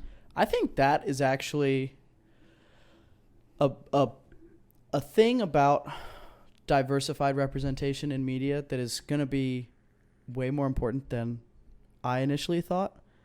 I've always thought of like diverse representation as being for the people who are underrepresented because they deserve to see people like themselves in media, and that is true. But I think it's going to be super beneficial in the long run for white people to see other races and cultures represented more in media because it's an exposure to something that some people, bro, never get exposed to other cultures. Yeah. You know? Yeah, we talked about it in a very early podcast where there's people who live in a city or a small town and they live there their whole lives, and that town is like 95% white, you know, and they just never get exposed to any culture. Yeah. Or not culture, like they have their own culture, but like other cultures. Yeah. And they have a belief system and they stick to that. And now you can access different cultures on TV. You can watch movies like Shang-Chi. Dude, I was just going to mention Shang-Chi. And you can get exposed to like different cultures and different ways of thinking that aren't taboo. Like you don't look down on them. They're just a part of life. Yeah. I think Shang-Chi was... It was really good. Like, I remember saying after we watched it and we were outside the theater talking about it with our friends, I was like, I got a lot of secondhand appreciation. I mean, we also went to see it with a big group of Asians and Ricky. And I was watching, like, as I was watching and, like, seeing all the stuff they put in there to, like, reference the at-home life of most Asian Americans, I was like, man, that is such, like, a true, like, thing that happens so much. All the little stuff they had in there with, like, dealing with the grandma and, like, you know, just the whole thing. Karaoke. Yeah. And I was like, bro, it really kind of struck me how, like, it's all so obviously true because I've seen it with so many of my friends that I grew up with, but so many people have never been exposed to it. And I had, like, a weird, what's the term? Like I don't know what the term is, but basically Revelation. Not revelation. Well, I mean, yeah, in a way. Epiphany. But I had, like, secondhand appreciation for the representation because I was like, this is gonna, like, if we have more of this on a more regular basis, it is definitely going to change the way people perceive other cultures outside of their own. And, like, how aware they are of the cultural differences, you know, and the cultural similarities. Because that's a big thing too that people don't think about. I think a lot of people who are more closed-minded, or not even closed-minded, but just less aware of other cultures, they see cultures outside of their own as, like, so foreign and impossible to understand. But in reality, there's a lot in common. You know, I mean, it's interesting. It's interesting to see and think about, and I hope we see more of it. Yeah, that's funny. So now we're definitely going to watch How I Met Your Father. Yeah, I'm definitely going to watch it. But first I've got to watch all of How I Met Your Mother. Oh, you should. We should add that to the list, dude. Put it on the fucking really list, dude. Right after Neon Genesis. And it's a show that we could easily get through. Like, we could just have it. How much of it is there? I think there's like 8 or 9 seasons. Jesus Christ. 20 episodes. I mean, I say we could, like, easily get through it because it's, like, easy to watch. Yeah, you don't have to, like, necessarily pay attention the whole time. You can have it on the background. Dude, you're the king of like that. Yeah. You were watching TikToks while we were watching Harry Potter last night, and I was upset about it. I almost yelled at you. Because the second one's the most boring one, dude. What do I got to say? Look, bro, it's a little slow. I'm not going to lie.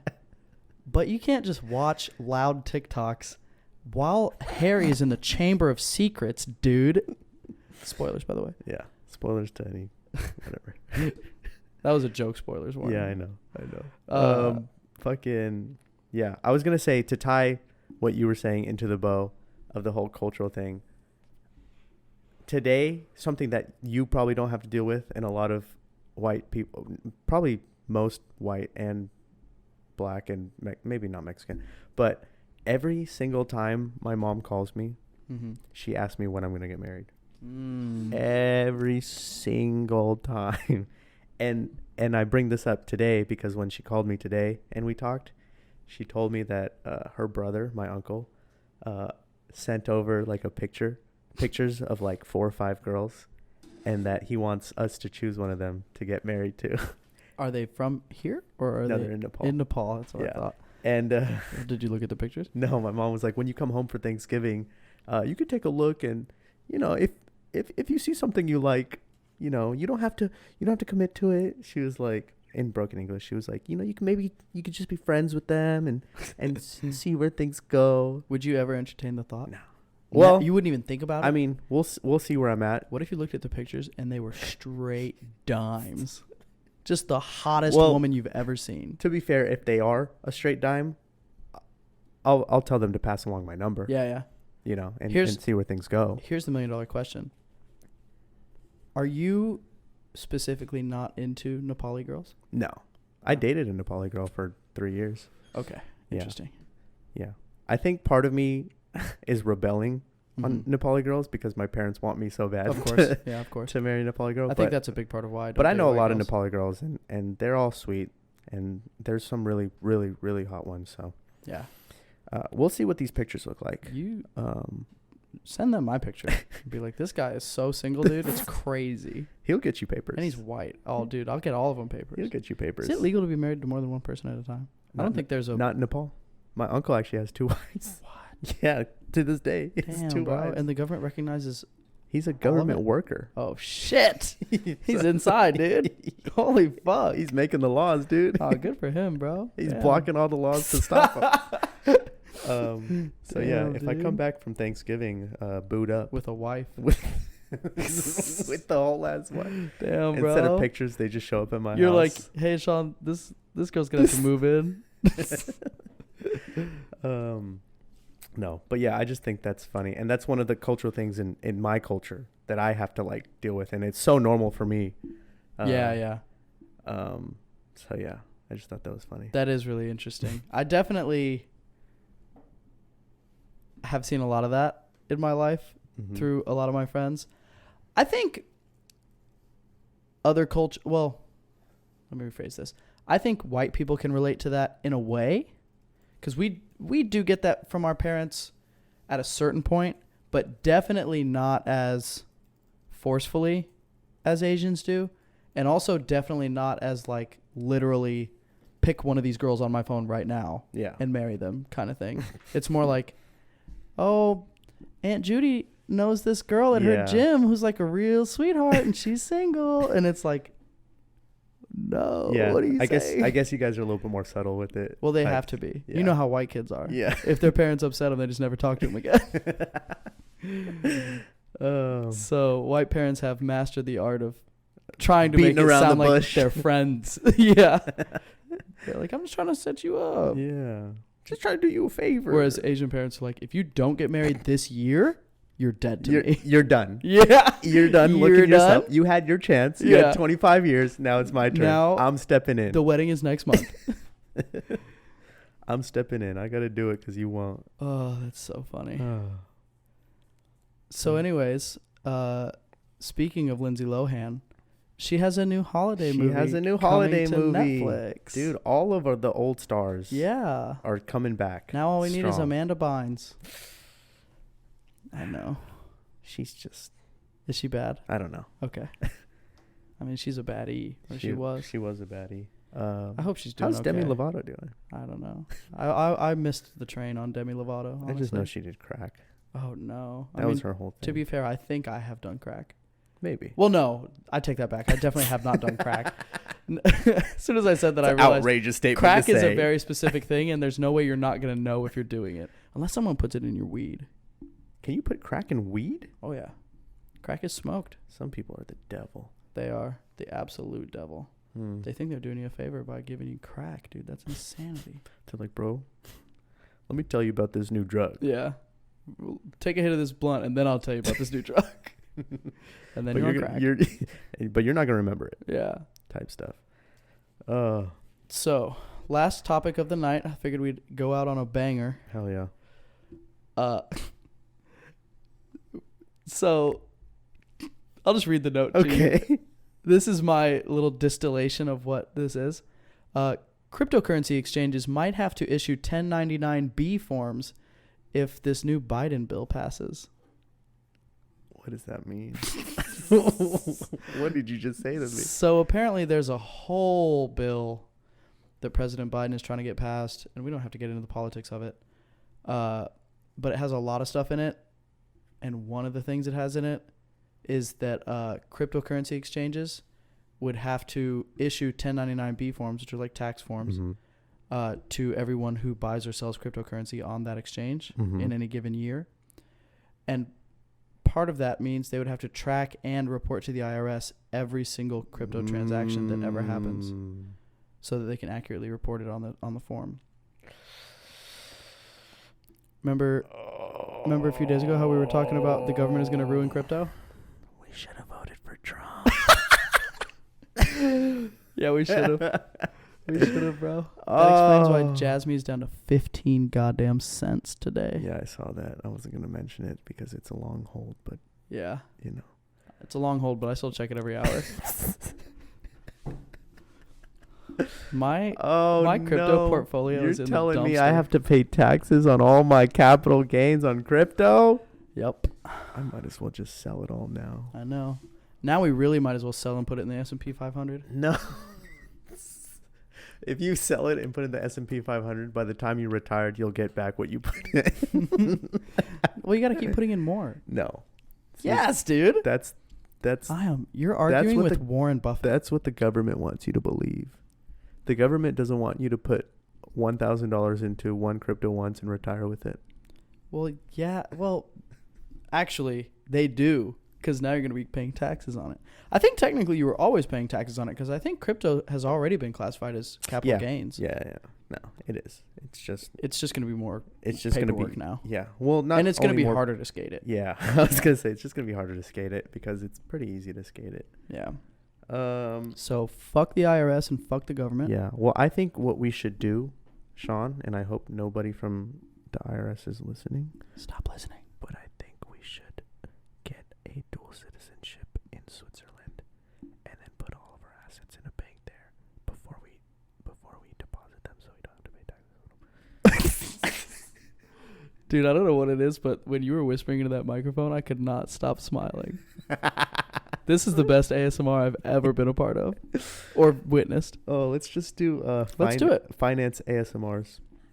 Dude, how hard is it to get You should do that, Iam. That is such a good idea, dude. You're like, so this is we're going to get into the basics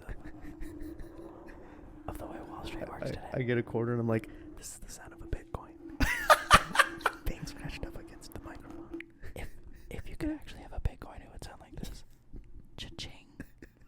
Because you'd be rich. Yeah. Oh. Fuck. No, but how hard is it to get a dual citizenship in Switzerland? I would guess let's hard. Talk about it now. Let's talk about it right now. I'm guessing hard, or else everyone would do it.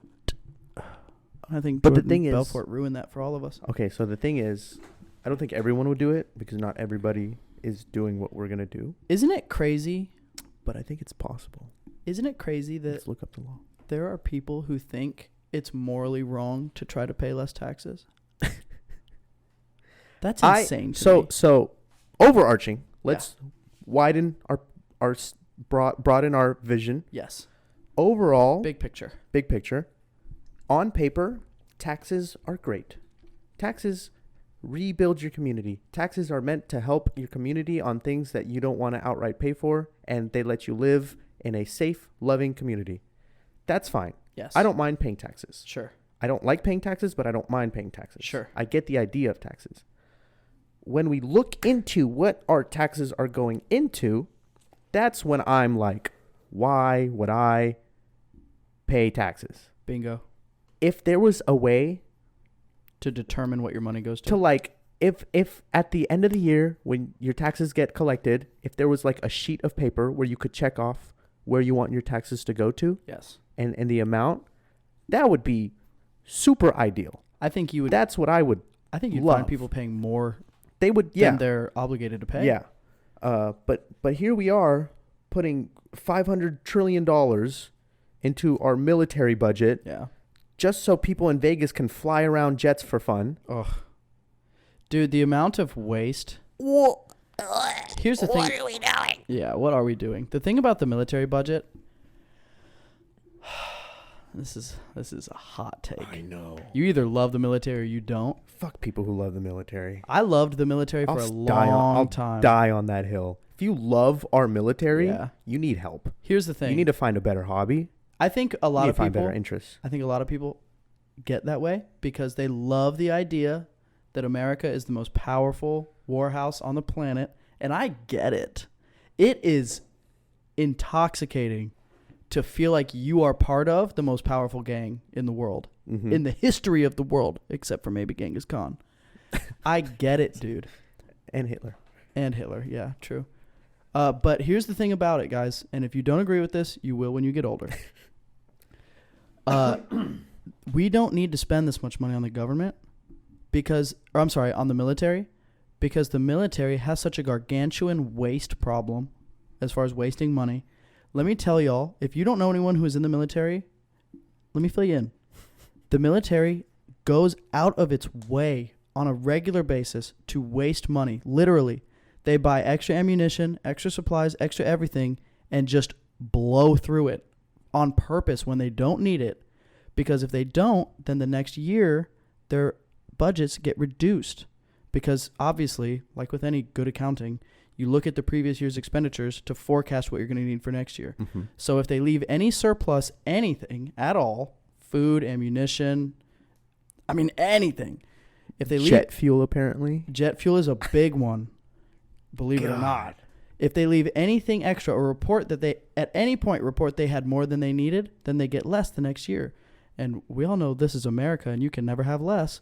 And so they literally waste it, bro. Like entire days where they just go out and shoot bullets at nothing. They're not even practicing shooting at stuff. They're just shooting bullets it in the air without aiming so that they can show that they used that much ammunition. And that's what really grinds my gears. Absolutely, Sean. Peter. Really grinds my gears. It's a huge problem. It really is a huge problem. And I'm sure it's beyond the government. It's probably, I'm sure it's all the military. lobbyists. It's all the fucking corporate generals who just want extra money in their pocket. Yep. It's yeah. So all that to so say, frustrating. It is something you can debate if our military should be as big as it is. But the point I'm trying to make right now is you could cut the military spending that we do considerably. I'm talking double-digit percentage. In half. And still have exactly the same powerful military, just without all the waste. The waste that we have in our military is insane. It's probably the single biggest money pit that our tax money goes into. My big thing is after World War II, did we not prove to every other country that we got this shit? Like after World War II, we should have been like, all right, if y'all want to try that shit again, well, y'all saw what happened. That is how it is. Yeah. When is the last time you heard a country say they were going to go to war with America? So why do we have to keep spending money? Because the companies that make the stuff that the government the military uses pay a lot of money into government pockets to make sure the military keeps using all that shit. And the military, God bless their hearts, they're good people, most of them, I'm sure, just like cops, ACAB. They just keep wasting money because they get told to so that they can get the same amount or more next year when they don't fucking need it. Goddamn Tony Stark Industries. Fuck you, Tony Stark. Ruining this country. Tax the rich. Don't tax anyone. Don't tax anyone. Thank God you said that. Let's just see what happens when the government has no money. Yeah, we just had a government shutdown a few weeks ago. Did anybody die? What do we need the government for? What is a government? If everybody just did their job and lived normally, y'all just go to work. Just go to work, or don't go to work, dude. Yeah. Who's stopping you? Who's forcing you to go to work? You know what? Why don't you do what we do and go to Switzerland? Yeah, just get a dual citizen in Switzerland. Put $1,000 in Jasmine, and you'll retire in you'll be 6 months, dude. 6 month retirement also plan. Put $1,000 in his P500. Just in case. I mean, look at me, dude. I put $80 into Bitcoin, and now I'm fucking rich. Yeah, you are. Look at me. You're chilling, dude. I've imagine lost half of my gains to Jasmine, though. Imagine instead of $80, you put $800. And then imagine instead of $800, you put $8,000. I don't want to imagine it any more than I already have. And then imagine if that $8,000 magically turned into $80,000. And then you had to pay fucking 90% taxes on it. Yeah. And then I put it all in Jasmine and lost it. and all that and all that money went to bullets for our military to shoot in the I air. love buying bullets that I don't even get to shoot. I think what this really leads us to is we should join the military so that we can go shoot guns. No. Yeah, you're right. I would never die for this country. Oh, but you don't have to do that. We'll be cooks. We'll be servers. Listen, bro, as an immigrant, I love this country. Sure. You're legally obligated to. I love it. Uh-huh. This place is great. Yes. I would 10,000 times over be here than Nepal. Absolutely. But I'm never going to take a bullet for this country. I don't blame you. And the crazy thing is, you don't need to. Yeah. Nobody needs to. Nobody does. But so many people want to. It's been 60 years since a country even thought about fucking with America. Japan was just like, fuck you guys. And America was like, Japan? America was like, oh, fuck us? No, fuck you. Was Japan after And Vietnam? now, bro, no. Okay. Now, Japan, do you know this, Japan's... Okay. So, one of the results of World War II is that Japan literally had their constitution rewritten by America. Oh. And America told them they're never allowed to have a military. Oh, yeah. They're not even allowed to defend themselves if somebody declares war against them. Well, because we're going to protect them. Because we kind of owe them that. That's what they're saying. Yeah. And it's so fucked up. And Japan has kind of found a loophole and is like so they have a national defense police force with big air quotes that is their military. Mm-hmm. But they're not allowed to call it a military, and they have to like do all this weird stuff to get around it. Yeah. It's so crazy, bro. America's overreaching and I mean, I get it, bro. They fucking Pearl Harbor, dude. I get it. I worshipped the military for 4 years of my life. I get it. Maybe 5 years. Uh-huh. Maybe the first 18 years of my life. I get it. But fuck that shit, dude. Grow up. How you going to tell another country? How are you going to tell another country? And, bro, I just feel so bad. Like, I wonder. they just had to sign it or else they get fucking blown to pieces. I just kind of wonder, what are the consequences if they do start one? Like, are we just going to go back? America rolls in heavy, dude. But why? I mean, because they signed a paper. So we're going to bomb them again? I mean, realistically, I don't know what would happen. I think probably they would get sanctioned by some kind of greater governing body like the UN. Like a trade sanction? Like an embargo type shit? Or something. I'm guessing, yeah. I mean, I don't think the first answer is to go straight to war, especially not with a country like Japan. Like, Japan and America do a lot of trade. Yeah, they do. I mean, they're allies ever since the whole thing. It would be really, really bad monetarily for America to cut ties with Japan. Mm-hmm. But they're not beyond it, dude. Yeah. What if Japan just grew some balls and we're like, you know what? I would love it. We just want to protect ourselves in case anything happens, and we don't really trust y'all, so we're going to start a military. We promise not to attack you, but you got to let us do this shit. I think I would love that. I don't think imagine the technology that Japan would come out with. They're so smart over laser guns. Yeah. And everything. Also, other stuff. They invented cell phones. They would make I don't know if that's Mecha Godzilla, dude. Fuck. Dude, they would have Japan giant robots. Comes out with a giant fucking Godzilla. And they're like, imagine. now what, bitch? Imagine you're just chilling on the beach in California, Sunset Beach, and through the water you see 7 Mecha Godzillas. And everyone's like, there's a shark. And then the shark walks out of the water and it's a giant fucking Godzilla. It's a goddamn 90-foot tall Godzilla. I'm aroused breathes right now. laser. Do you want to hear, bro? You say whatever you want after I say this sentence. Do you want to move to Japan with me? I don't want to move there. I'll go there I'll go there for 6 months. I don't know we don't know the language, bro. That's a big thing, bro. This is nothing personal against you.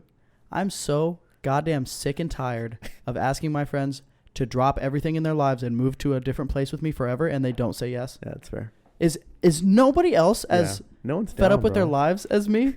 Like, come on, dude. Let's just go to a different state and or country forever. Yeah, true. Sometimes I think about that. Me too. Dude, I've thought about picking up and moving to Europe and just staying there forever, but they have high taxes. everywhere has high taxes compared to here, ironically, Yeah. after we just bitched about taxes for unless you go to They're- like a third world country. Yeah. No, but they're better at their taxes. Yeah. But And you get more for your taxes. That's Yeah. the thing. The high taxes in Europe, you can see where it's going Mhm. and it's worth it. Mhm. America, I mean, we see where it's going, but It's not. they're worth not it. transparent about it and it's not worth it. It's not worth it. What if America just cuts down its size? Like, what if we split into 4 equal sizes? Good luck. The federal Uh, government will never Let me talk to him. talk to them, dude. Let me give a a brief PowerPoint The presentation. South tried, dude. Yeah. Well, the South tried for bad reasons. This is a good reason. Lower taxes. You know what's crazy though? What? Lower taxes was a huge part of the Civil War. Yeah, I know. I mean, obviously, slavery was the thing. It gets overshadowed Yeah. for sure. But there was a lot going on with the Civil War. It's interesting to unpack. When I first learned about that and like how many other political things were going on with the Civil War, I was like, oh, dude, like this is important. We should talk about how it wasn't just slavery. Like other, like it makes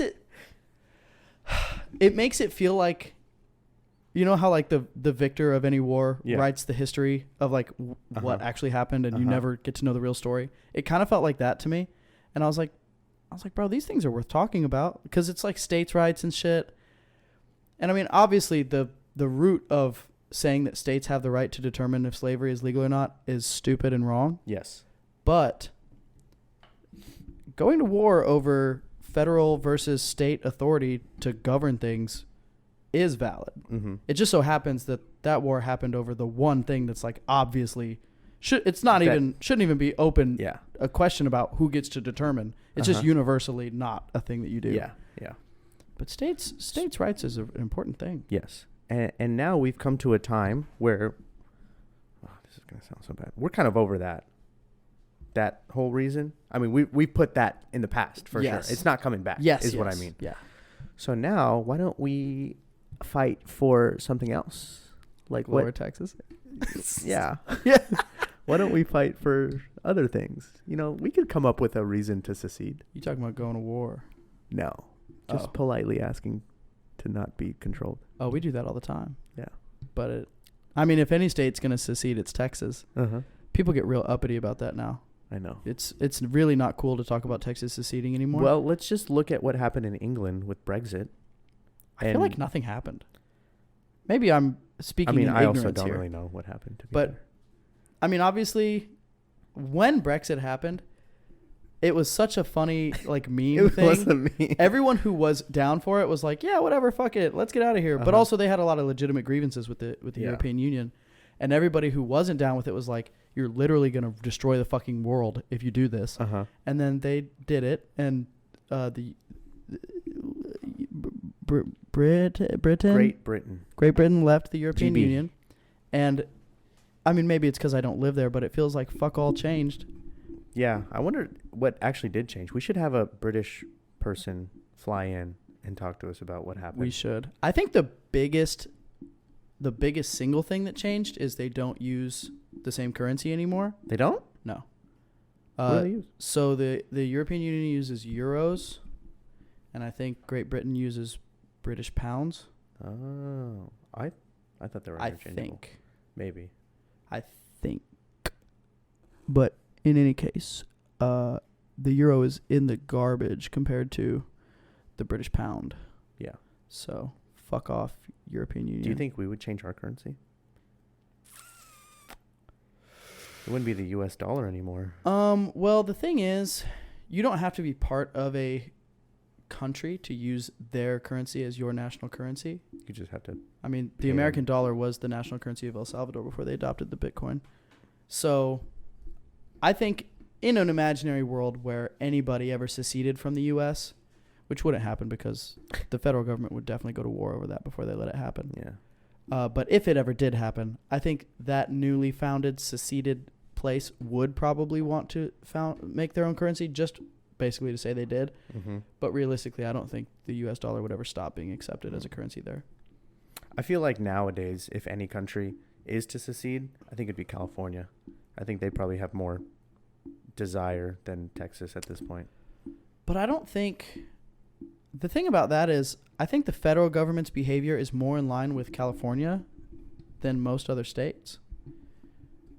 Like the federal government, I think, is kind of very gently, very slowly veering very slightly to the left over a long period of time. Maybe I'm wrong there. I don't know. I'm I mean, it's ambidextrous. democratic, so. And California obviously leans pretty far left. But also, California would be fucked if they didn't have the other states surrounding them to rely on. Yeah, They don't have any water or any natural resources at all. True. They're really a fake place. It's just a big, dry plot of land that they That's keep true. pumping other places' resources into and being like, look, it's paradise. You just got to pay $9 a gallon for gas. Oh. What is Hawaii up to? Oh, they're vibing. Let's move to Hawaii. Absolutely not. Why? It's the opposite of what I'm trying to do. Why? What's wrong with Hawaii, dude? No technology? It's just, bro, Hawaii is just, Sean, you have such a surfer look. but I don't want to have a surfer. I know, but you could be a surfer in I want to look Hawaii like you and could buy live- Coke from me in New York. And I do. You'd have to cut your hair just a little bit. Yeah, you're right. I look like I sell heroin right now. Yeah. Look, It would have to be like. you know how Toyota has Lexus Mm-hmm. and Honda has Acura and Ford has Lincoln and Chevy has Yeah. GMC.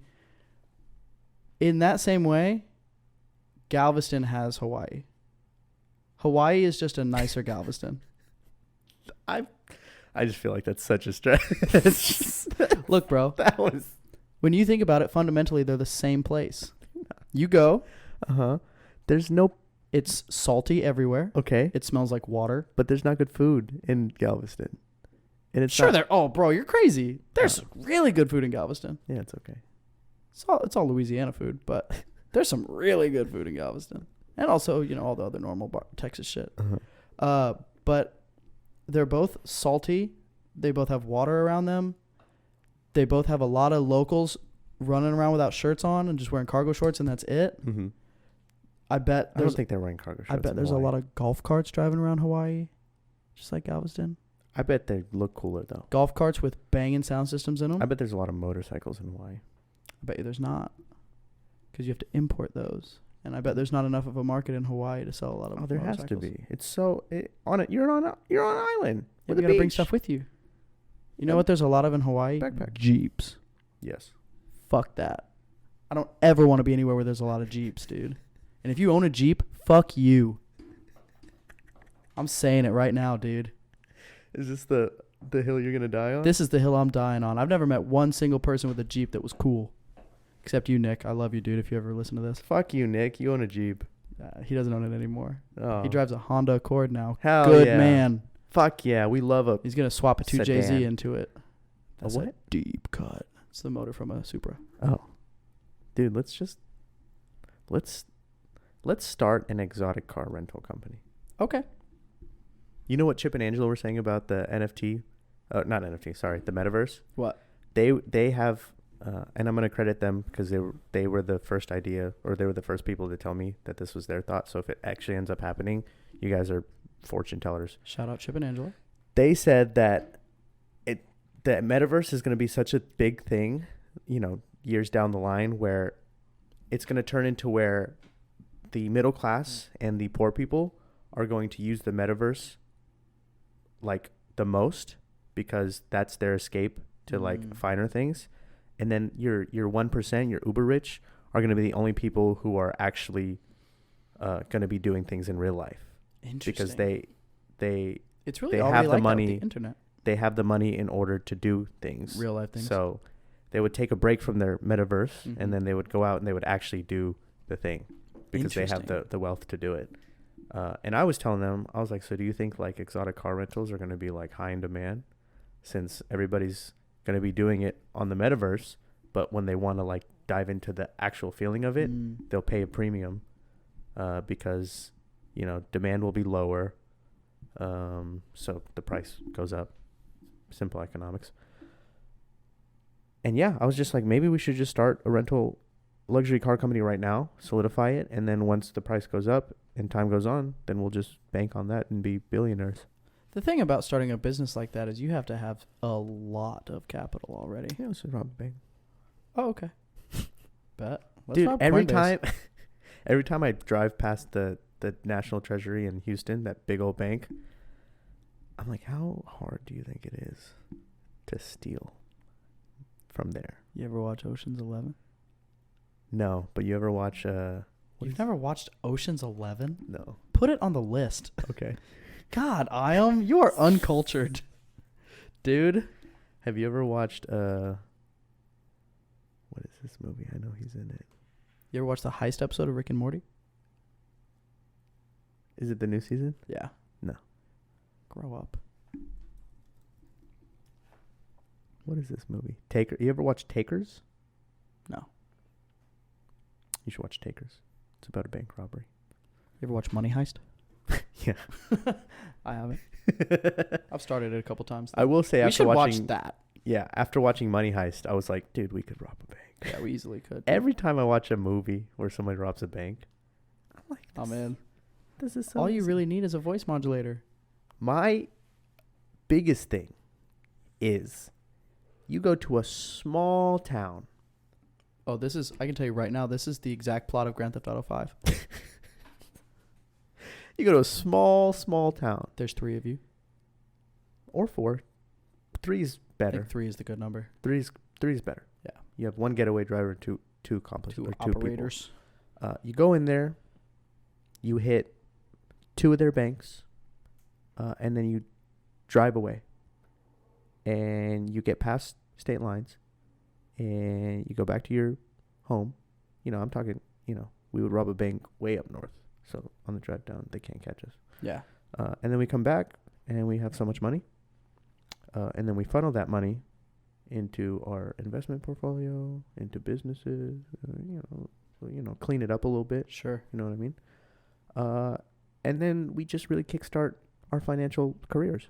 I think if you're stealing a large sum of cash money, these days the only way to get away with that would be to somehow take it with you to another country to use and convert into digital money. Switzerland. Yeah, because I think in America now, if you steal a bunch of cash from a bank, those notes all get marked right away. And if you try to spend them anywhere, or if they ever make their way to a bank, it's going to get, noticed. So you can't deposit it into any bank. Mm-hmm. You just have to spend cash little by little here and there. Mm-hmm. Forever. Okay. All right. So you're telling me we have to go to Switzerland? Yes. But the problem is, I don't know if you've seen Wolf of Wall Street, you can't just take a lot of cash with you to another country. That's a uber red Unless flag. you strap it onto your body. Onto your hot wife's body. Yeah. But even then, now they do the full body scan. They'll catch that. You've been to an airport. You know how it works. Yeah, I have. That's unfortunate. You really have to mail it. Maybe you could mail it. Send a package. I could send it to Nepal and say it's money from my family. True. But all right. Do you send cash? Do people send cash No. to other countries? Not at all. Because that's crazy. No, That's at crazy all. risky. Someone in the post office is going to get that box of cash. And then it's going to be like, oh, sorry, we lost your package. You could do the thing where you have you ever gotten a fake ID? I don't know No. if you have. So when I got my fake ID, I ordered it from Reddit, a subreddit or whatever. I did all that. And they shipped it from, I believe, China. Okay. And when they shipped it with a pair of chopsticks. And inside the box, you would have to remove the chopsticks. And then there was a little flap. And then my fake IDs were under there. Sure. So if we just shipped You know how many chopsticks we'd have to send? let's get like a PS4. Open up the box, take out some stuff, throw some cash in there, put the PS4 back in. Send them some games. But the problem is, Open up the game, put some cash in if there. it goes through like a security check at the post office and they do like an X-ray scan on it or any kind of scan, like the TSA does, Mm-hmm. they gonna see that cash, boy. Nah, you put it in a... You put it in a tin foil. Yeah. But then they see that and they're like, oh, this is a bomb. And then they open it and they're like, oh, this is money. Mm. And then they're like, Mr. Shrestha, Why didn't you tell us there was cash in this box? Or they just take the money out and send it on its merry way, and that money never makes it where you want it to go. You know, Sean, this is great because I have all these ideas, Mm-hmm. and you're the person that tells me what the good ideas are and the bad ideas are. Yeah, I'm not trying to shit on your ideas. No, this I'm is just perfect. trying to if find a way for us to actually rob a bank. Because if I did end up doing this, then I would get You'd caught. have been fucked. Yeah. Yeah.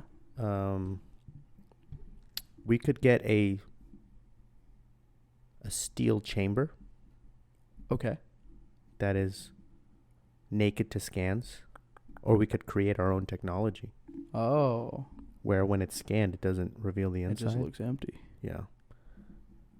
We can do some research on that. The issue is, anytime you have a building full of nosy Nellies who are taking it upon themselves to scan things to Mm-hmm. see what's in them, they don't like it when they get something that they can't see inside of. And if they scan something and it's like made of metal and they can't see through it, they What if open it. What if we have a stuffed animal, but instead of stuffing it with cotton, stuff it with cold hard cash? I thought you were going to say quarters. We'd have to buy a lot of stuffed animals. And they would be very heavy. Mm-hmm. And still, if they got scanned, they would see that it's money. They could scan through the stuffed animals? How does this work? Bro, What stuffed kind of- animals are just made out of cotton. They could definitely scan through them. They'll see the cash? Yeah. What if we painted the cash, but just the outer layer, so To it doesn't look look like cash? I mean, the shape of it will still be cash, is the problem. What if we put it in a container and painted that? I feel like we're talking in circles. They're still gonna scan the container. What is unscannable by these scanners? Metal. But that's the thing. If they can't scan it, they just open it and look in it. Oh. Yeah, they've made it pretty hard to launder money these days. I guess I'm not the first one with these ideas, huh? Not the first, not the last. Yeah. Well, we're going to have to find some sort of metal container. I think what if we have a metal container and then we have a little like faux thing on top. Like, so we put the cash in it and Yeah. we'll put something else on top that seals it. And then we'll put other like dominoes or something. Okay. Let's do it. I think you cracked the code. You ever play dominoes? Not the way you're supposed to. Yeah, me neither. I was just curious to see if you had. No, I'm not that cultured. I'm ready to learn, dude. Ready to learn. About that point in life, I'm ready to learn dominoes. It's a distinguished man's game. Ready to learn how to launder money and play dominoes. Laundering money is not hard, dude. No, it's not hard. You just have to own a business. Yeah, I think once you my seen, parents retire, I'm going to take over their business, and then I'm going to find a friend who sells drugs and tell him I'll launder his money as long as he Gives you gives me 10%. 15. Okay. Well, it depends on I how don't know much what the he's going making. rate is. Yeah, me neither. But he's a friend, so he's going to give me 15. Yeah. He should just give you 15 for knowing him. Yeah, and not ratting him out to the police. Dude, my cousin just this past week bought a ranch. Ooh. Almost $1 million purchase. Is it a business operating ranch, or is it a... It's just to have.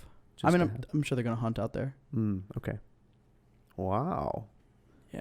$1 million purchase. Yeah, I got some.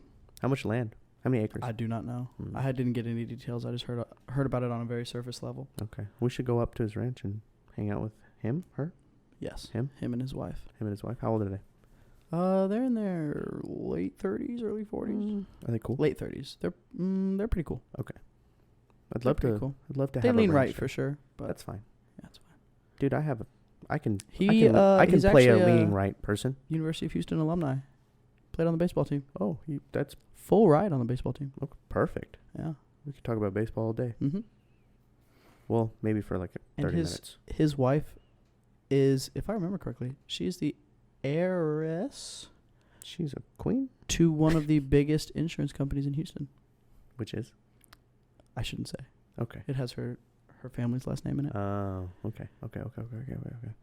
Yeah, we should go out to their ranch and hunt or something. Yeah. He's a big bow hunter. Ooh, It's actually really dope. And he's also jacked as fuck. okay. He's one of those big, tall, strong boys. Okay. Yeah. I can get behind that. Yeah, me too. I'm down for that. All right. Yeah, I can lean right for a little bit. Okay. I can play lean, dude. Oh, the way I dude. talk to my tables, I definitely lean right. You're like, God damn it, I fucking hate bud. And they're like, here's $25. Yeah, Thank you for saying that. yeah. All right, great. Okay, cool. All right, well, thanks for listening, guys. Yeah, this has been fun. This has been a great podcast. Hell yeah. I've actually had a lot of fun here. If anybody wants to join, we need one more person for a bank robbery. Yeah. So, Sam, you would be ideal. I'm going to go out and say right now, I know that you're thinking about being the third person, but Matt, you can't be the third person. Yeah. Matt, it's you're out until you turn 25 at least. It's nothing personal. You know, I know I shit on you a lot, but it's just because you're so goddamn big. Yeah. And like, it would just be hard for you to fit through the doors. Yeah. The thing is, we both are already so jacked. We can't have a third jacked person. Yeah. Like all three of us wouldn't fit in a car. Yeah, no. It's impossible. So we need someone small like Sam. Yeah, Sam's tiny. Yeah. Like, anyway. Yeah. So, yeah, if you want to be our third, Caroline, we'd love to have you. You're tiny as well. Actually, Sam, you're out. It has to be Caroline. Yeah. If we don't have Caroline, I don't think we can make it work. Yeah. Okay, cool. Well, then disregard what I said. We already have our lineup. Yeah. But thank you guys for listening. And if you have any critiques of our plan or any ways to make it better, yeah, we'd love to leave sit us and a have a comment discussion. On Instagram only. Mm-hmm. Caroline, if you would fax me your resume, or alternatively, you could email me your AIM username, and I'll instant message you. I think we should actually get her to send us a video of her her robbing a driving. bank. Oh. Because she would be the getaway driver. Yeah. No. Well, here's the thing. I will be one of the me and you can go in and rob the bank. Mm-hmm. But there's no way I'm not driving. Okay. You ever seen Baby Driver? Yes. I'm better than that. No. I've seen you drive. You haven't seen me drive a fast car, dude.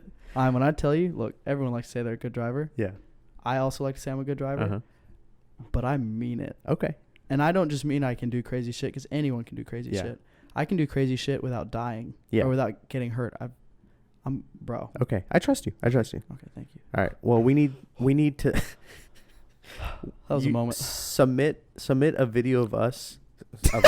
Submit a video to us, Yeah. Caroline, of you going from the driving seat to the back seat as quickly as possible, so that we can time how fast it takes you.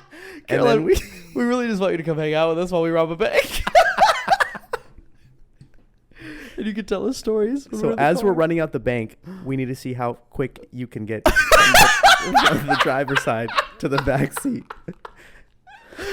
Please, Caroline, send it as fast as you can. Okay. Okay. Anyways, this was fun. All right. We're going to... Solid 2-hour episode, my guy. We're going to go. It was fun having you. I didn't even get to talk about my boat day, but that's okay. Nothing eventful that really happened. What'd you do? I just hung out with a lot of I have on 18-year-olds. good authority that you want a boat. You want to talk about it? Nah. Okay. I have laundry to do. So. Oh, okay. All right. Yeah. Appreciate you guys listening. If you have any suggestions on small town banks we can rob, or Or if you know somebody who works at a small town bank, yeah, and we can cut him a little bit of the profit. yes, or if he can just bring us money and we give him most of it, even we'll just take 10% off the top, Mm-hmm. and he can keep doing that until we're rich. Yeah. We really appreciate you guys. If you have anything to say about Dave or Kyle Rittenhouse or Beto O'Rourke or Lil Nas X or Elon Musk or Britney Spears or Hillary Duff or Lindsay Lohan or the IRS, please leave a comment. And if you hate the military, then hell yeah. And if you don't, you will. Yeah. All right. See you guys next week. Peace. Bye.